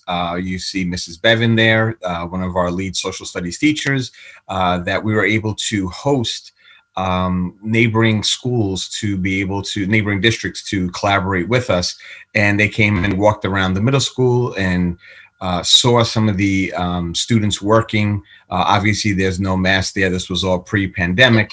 And but at the same point, we're really excited that during this time that we're finding an opportunity to make it work for our students and for our community.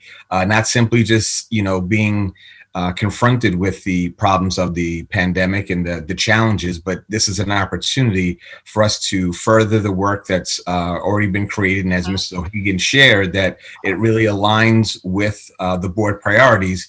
And we're great that we're excited that we're having this opportunity to really display the work and talent of our students, of our teaching staff, and of the community, and really to engage. I'll talk a little more later on in the presentation and as far as the objectives and what we're looking to achieve. But next, you'll be able to see a video regarding regarding the program.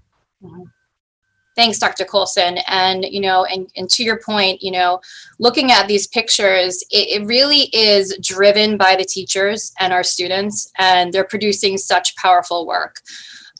We had the opportunity last year for the first time to present in Albany at a state conference on the amazing work with the Kiva Challenge through Mr. Budris that he presented last year. And we got to present some of this amazing work, and Ms. Bevan has been really leading too at the middle school department too. So she's been in constant contact with Generation Citizen, and so has Mr. Andrew Budris. So they've been really part of this initiative and kind of talking about it, and really excited and enthusiastic for bringing this here. So they've been in several conversations with Generation Citizen.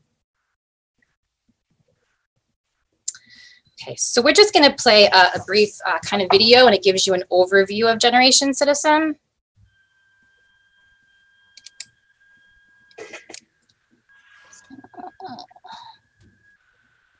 Ivers Ed for our democracy.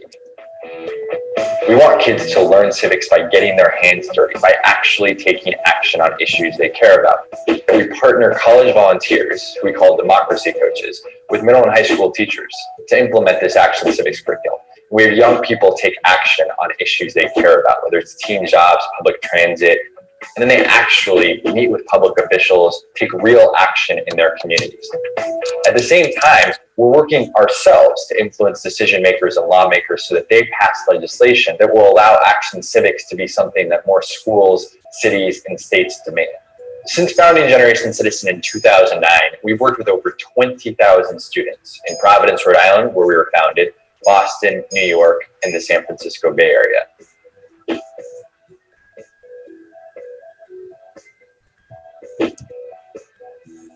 For me, the best part of Generation Citizen is seeing young people actually believe that their voices matter. My school is located in Jackson Heights, which is the most diverse zip code in the nation. Bullying was a major problem in my school. Diane's class created an entire diversity curriculum that's being used throughout their entire school to educate young people on the multicultural differences in their city. Generation Citizen was the platform that really helped us understand what we should first do to take action. That's why we first went to our principal and then our city council member, Councilman Danielle Drum, and he in turn recommended our curriculum to the chancellor. The kids who presented to me on some of the issues that they had been working on, you could really see that they were thinking through the issues, coming up with solutions, but thinking about themselves in a very different way from the way they had prior to being involved with Generation Citizen. My students were the ones who actually brought the community issue to my attention. They were touched by someone who was actually in their neighborhood, was killed in a pedestrian safety accident. So we researched, what are other organizations already doing? Our mayor, Mayor de Blasio, started Vision Zero, which is a pedestrian safety campaign. We lobbied our local council members, wrote petitions, tried to get our community really involved in wanting this piece of legislation. Vision Zero will be implemented in the next couple months. In the next 4 years, we both want to scale our impact and start to build towards systemic growth. We're going to do this by building local hubs so that Action Civics programming becomes something that every student takes. We're also going to actively build demand for Action Civics education through targeted thought leadership, coalition building, and actually pushing for policies in the cities that we're in. And finally, we're going to build up our infrastructure so that we become an organization that can actually scale nationally at the end of our plan. We need everybody, educators, philanthropists, community members, policymakers, to engage in this with us. Even if we are young people, even if we are minorities, we can definitely make a difference.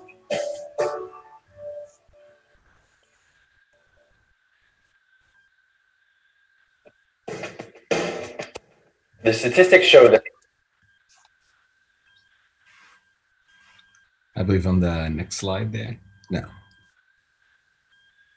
Okay, so as you can see in the video, Generation Citizen, like their mission is equity, that every student in the United States has these skills necessary to participate in our democracy.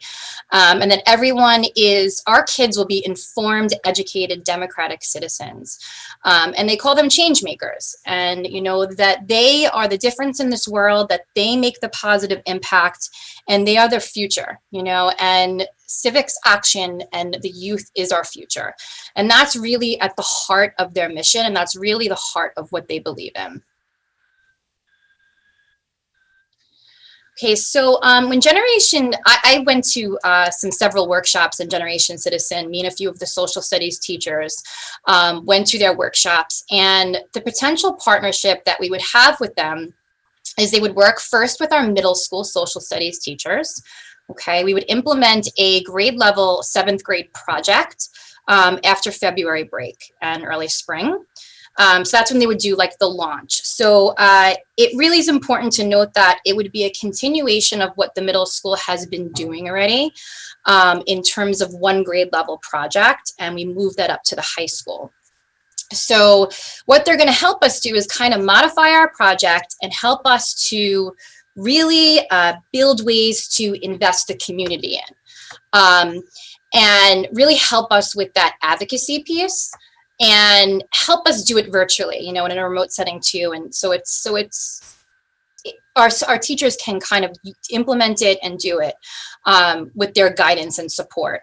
It was funded through a grant, so there is no cost for South Country this year. So we would like to pilot it and see how it goes, and then think about kind of moving it, if it goes well, to at the high school level. So that is our potential partnership with GC. And some of the objectives that we're looking at, or students will be engaged in, will be the debate and to be able to build consensus, the research. Really, the students will be able to plan action, come up with action plans, and work with community members, as Mrs. O'Hagan has shared already. But one of the things I wanted to add to this slide is that when I saw the video, I thought it was good and it was encouraging, and I just thought about and I saw our students and how talented they are and how talented our teachers are, and I just know that we can make so much more of an impact and really being able to capitalize during this time. So as far as these are the overall objectives that we're looking to have students achieve, but at the same point, the problem-based learning really lends itself to students being able to work in their strengths, to tap into that intrinsic motivation. So therefore, if students really enjoy writing, that's really their talent or passion, they could write versus the student that wants to present. It gives them an opportunity to be able to engage in the presenting, or the one that has the natural leadership abilities, and really to be able to come together. And that's something that students need at this time, to be able to work together. That's a skill they're going to need eventually as they move on to the high school and into their college or career choice. So it really lends an opportunity, and I was very excited that we have an opportunity to pilot this program within the 7th grade. And like I said, I just know how talented our staff and students are, that I know that they have an opportunity to really make a real impact within the community, and just also how supportive and giving of the community. So it really lends itself for an opportunity for all the stakeholders to come together. Mm-hmm. And I believe it ends with the next slide, with which so Hagen will talk about the civic day. Sure. So what's really exciting about this is they host like a civics day at the end. So it's a culmination and a celebration of student projects. And the student projects are what they come up with, the issue that they want to have advocacy for. So it would be done virtually this year, and it would include the entire 7th grade. So I put a picture of a tweet out from our Assemblyman Joe DiStefano, and he kind of talks about when he went to civics day at Pat Med. You know, Pat Med started with Generation Citizen at the middle school first, and this was at the high school level. But these are high school students at Patchogue Medford engaging with local government and their community and advocating for things that matter to them in their own community. And South Country would have the opportunity to do that this year with Civics Day, and it would be virtual. And we would love to take part in that. And depending on the issue that our students come up with, we would love, you know, your feedback and support, and partner with you and think about, you know, community members that can come in and talk to our kids virtually. So it's really exciting planning, and we're just very excited about this opportunity. And I think that's it.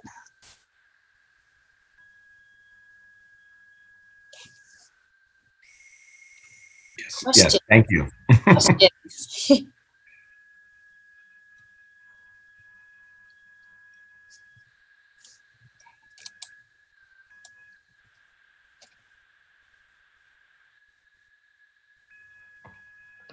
All right, I'm going to stop sharing. Okay. Questions, any?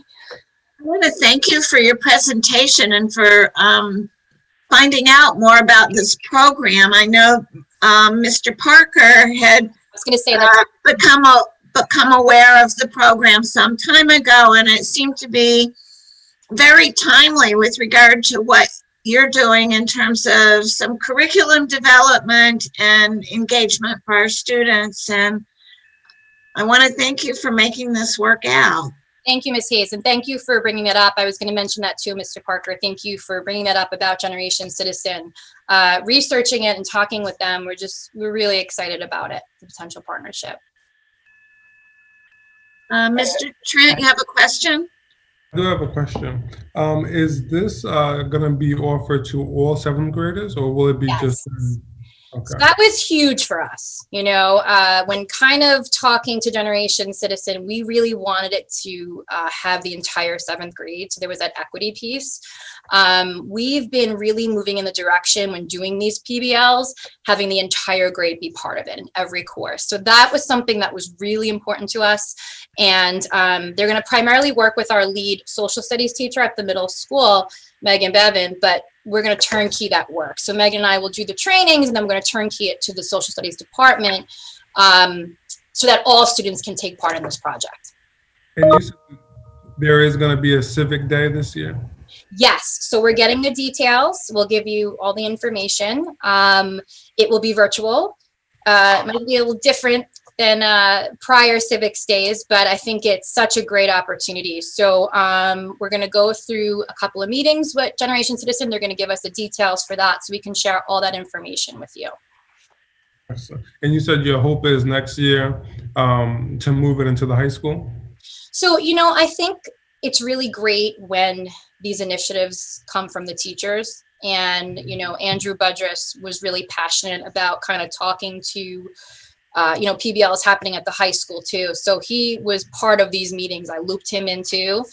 And he, if it works and, you know, we're all in agreement that it would be great maybe to eventually bring that to like a government class in 12th grade. So we're going to assess. Thank you. Thank you for the presentation. I'm really excited about this program. I just have a question because I know that you said that this year it'll be funded by a grant. Do we foresee the grant is extending, or do we, if not, do we have the funds to maintain this program? Yeah, I think that's a great question. I know, Ms. Doyle, we spoke about that too. This is a grant for us that is just 1 year. So we would have to, if we do move it and we really like the program, we would have to go through another grant to implement Generation Citizen. Or fund it. Or fund, yes. Fund it, okay. And Pat Med, they've been getting this grant for a few years, or? I'm not sure of that. I know that Generation Citizen came to me and said they're working with Pat Med, so I can find out that information for you for sure. I'm just curious, just because the criteria, like, is it because we're, you know, in the same kind of community they are in? And yeah. No, I look forward to seeing this and participating in Civics Day. Thank you. South Country Education Foundation is the individuals who give us the grant for this, correct? Long Island. Long Island? Through Long Island. Yes, they went through their own foundation to provide us the grant. Okay. Any other questions for any trustees for Ms. O'Hagan or Dr. Colson or Ms. Doyle? Okay, so I'd like to extend my thank you as well to you all. That was a wonderful presentation, and it was done very well, and we appreciate it. Thank you. It's wonderful to see you all virtually and connect. Thank you. Happy New Year. Thank you. Thank you. And as I indicated at the beginning of the presentation, the item is in the business section with regard to the acceptance of the MOA and the grant for the board's action. Right. At this point, I would like to move on to, there's no action on this item, so you don't have to worry about acting at this time. And I'd like to move on to personnel. And the administration recommends approval of all personnel changes reflected in schedules H1 through H7. Is there a motion to approve H1 through H7? Mr. Parker, second by Ms. Ancona. Questions, discussion? Seeing none, all in favor? Let's see, I see all hands. It's all approved. Thank you. And moving on to business, administration recommends approval of business items reflected in schedules I1 through I8. Is there a motion to approve items I1 through I8? See a motion by Ms. Ancona, second by Ms. Aruda. Question? Yeah, I couldn't tell if it was Ms. Aruda or Ms. Felice. It was Ms. Felice. Okay. Thank you, Madam Chair. Just with respect to the item number 8, the 2019 Internal Audit Report Risk Assessment and the Health Benefit and Corrective Action Plan. We supported a change, the board supported a change. I was in support of that change for the Audit Committee so that we can maintain tighter control. However, I've expressed this before, I'm disappointed that the first 2 meetings of that Audit Committee was held in executive session. Not giving the public an opportunity to hear the audit report firsthand and not giving the Board of Education a chance to participate, which is unlike times in the past. I grow frustrated at that measure, and I would appeal to the members of the committee to change that format and make it available so the public can to participate, and the board can ask those questions before it comes to a full board meeting. And now, we only got this report on Monday evening, and it was one of the pages was 23 pages, the other one was 21, I believe. So there's a lot there to digest, and I think we all would have benefited if we had the opportunity to hear from the auditors themselves. So I'm not going to vote in favor of the motion, not because I find anything wrong with it. I don't agree with the process, and I hope that it changes.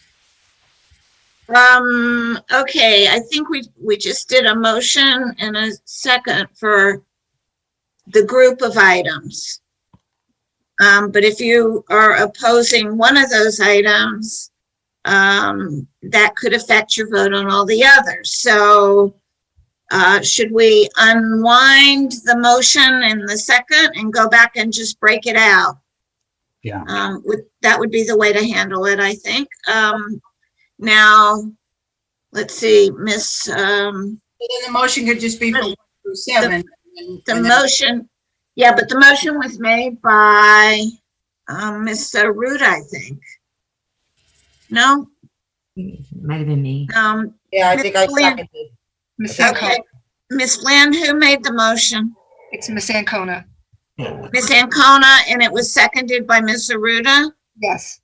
Okay. Ms. Ancona, would you like to withdraw your motion? Yes, please. Okay.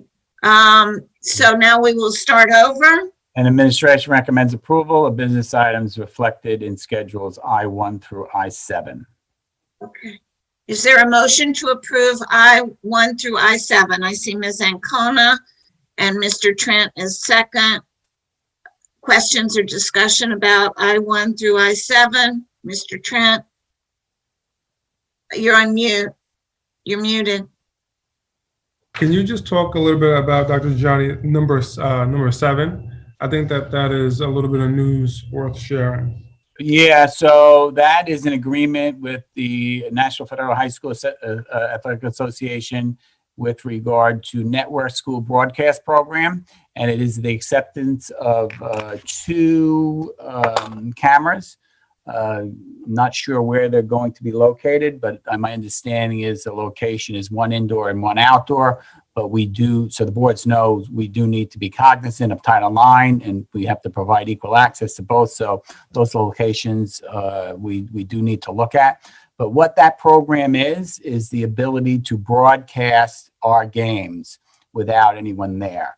So parents and spectators can access the system to see a game live through a fee that they do pay. And my understanding of the way the camera works is it's an unmanned automated camera that follows the play up and down the court or on the field. And that's what this agreement is regarding. Thank you. You're welcome.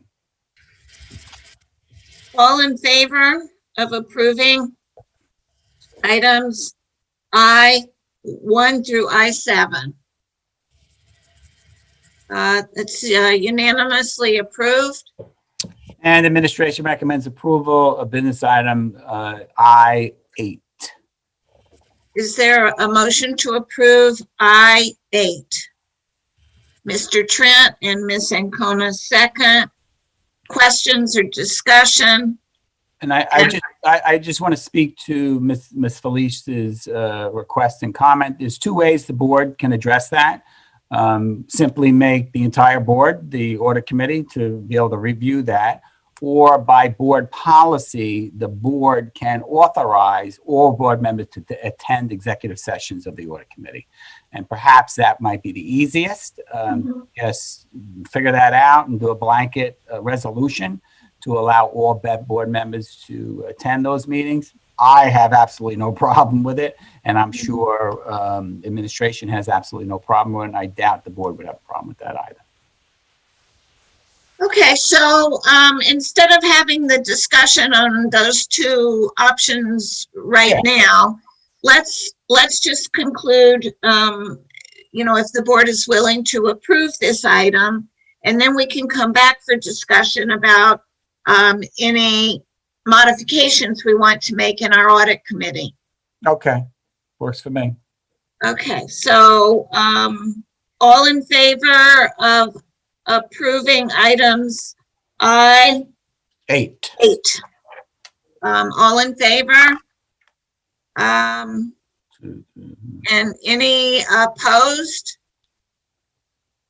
Okay, so I had 5 in favor, 1 opposed. Is there an abstention?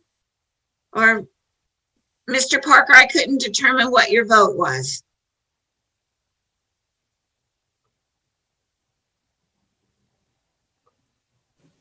I approved. Approved. Okay, so it's 6 in favor, 1 opposed, so approval is granted.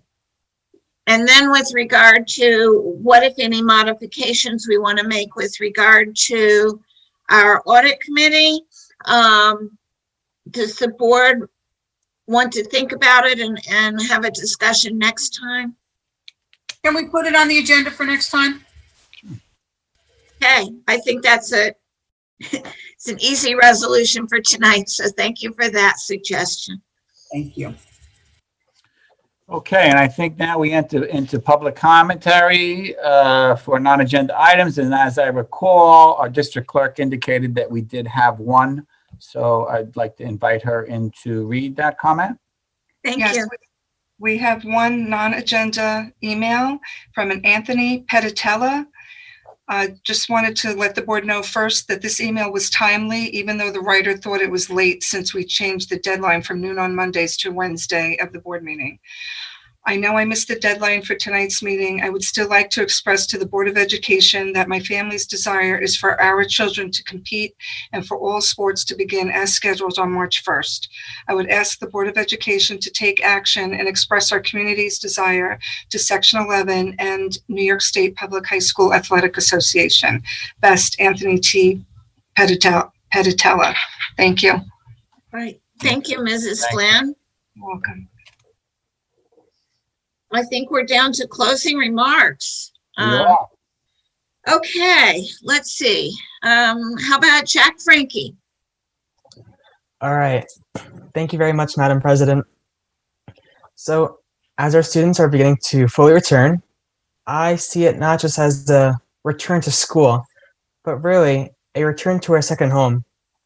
In part, with the full return, the Student Council is planning on hosting a Coming Home Spirit Week.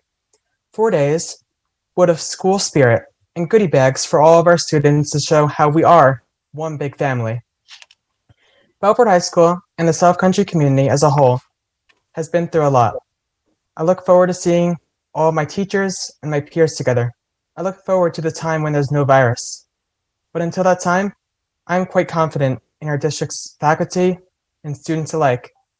And I know that my peers will continue to follow those proper CDC protocols in order to keep our schools safe and open. But on a different note, I would like to challenge Dr. Gianni, Madam President Hayes, and all of my fellow board members to reach out to a school within our district and present one good thing that is happening within our schools at our next meeting later this month. There is so much good that is happening, and I would be very interested to hear all about it. What a great idea. And you know what? It fits right into our roles as being a liaison. Each of us is a liaison to the schools. There happen to be 7 schools and there are 7 board members. So we'll get a report from everybody next time. So if we can add that to the agenda along with our discussion about the audit committee, for next time, Dr. Gianni, that'll be great. Okay. Thank you very much. All right, now, Ms. Ancona, you're muted. Thank you.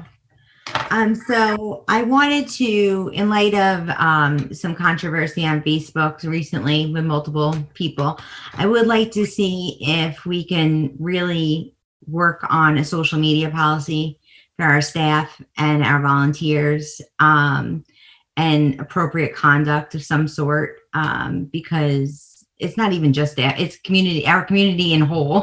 Would be nice to have a mission statement on Facebook, because it's very easy to hide behind a keyboard, and with all the chaos in the world, it's so much easier and nicer to be kind, and we are all community members.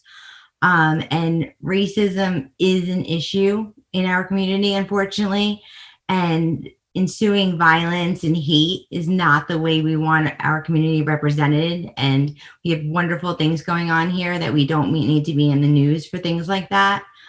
And just let it be a lesson to everybody to watch what you say and read before you hit post. If it's going to offend somebody or it could be misconstrued, you might want to reword it.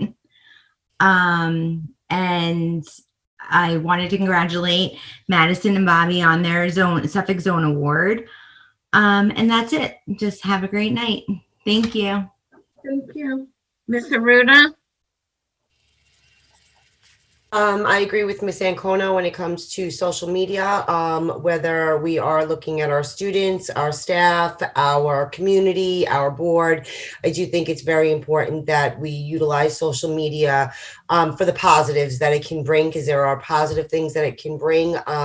Unfortunately, 2020 has been a very difficult year for everybody, and we are seeing the negative impacts of it on social media. So I agree, and I definitely think that we can use it in a more positive light as a community and as a whole.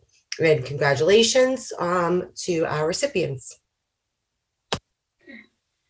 Let's see, Ms. Felice. Thank you, Madam Chair. Just in closing, if I could ask cooperation of the superintendent to let us know when there are fundraising events at our various schools, especially the high school that Mr. Frankie spoke of today. There were many successful events that they had, and I don't recall that the Board of Education was made aware of all of them. So if you could just make us aware so that we could be supportive of those efforts throughout the district. I think that would be helpful to the board. Thank you. Mr. Parker?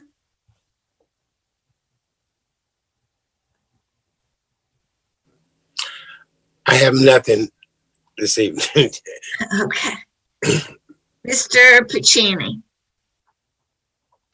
Yeah, I just wanted to make a comment in regards to the letter from Mr. Petitella.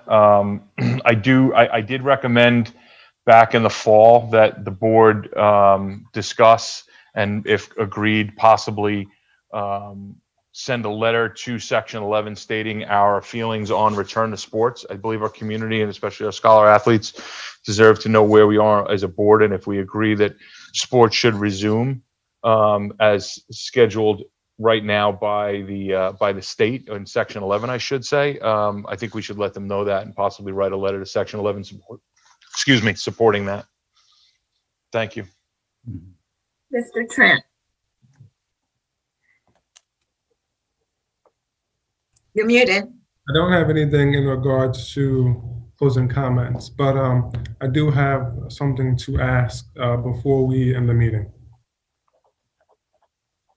No announcements of like donations that you want to recognize? No. Not tonight? Okay. No. All right, well, this is the opportunity for closing remarks. Is it a closing remark or is it something that should be on the agenda next time? I would just ask the board to briefly entertain a motion to enter into executive session for advice of counsel. So I don't know if you wanted to give your closing remarks before I ask the board to consider that motion. We need a reason. Well, he said it's to get advice of counsel. And that would be a reason under the open meetings law. And Ms. I'm sorry, Barbara, you're muted. Would that be adequate to get us into executive session with you? It is. There'd need to be a motion and a vote to enter into exec. All right. All right. Are you making the motion, Mr. Trent? Well, I don't know if you wanted to give your remarks. We're gonna have to come back anyway. I have to come back. So are you making the motion to enter into executive session to receive the advice of counsel? Yes. All right. Is there a second? Ms. Felice? All in favor? I think it's unanimous. So we will now go into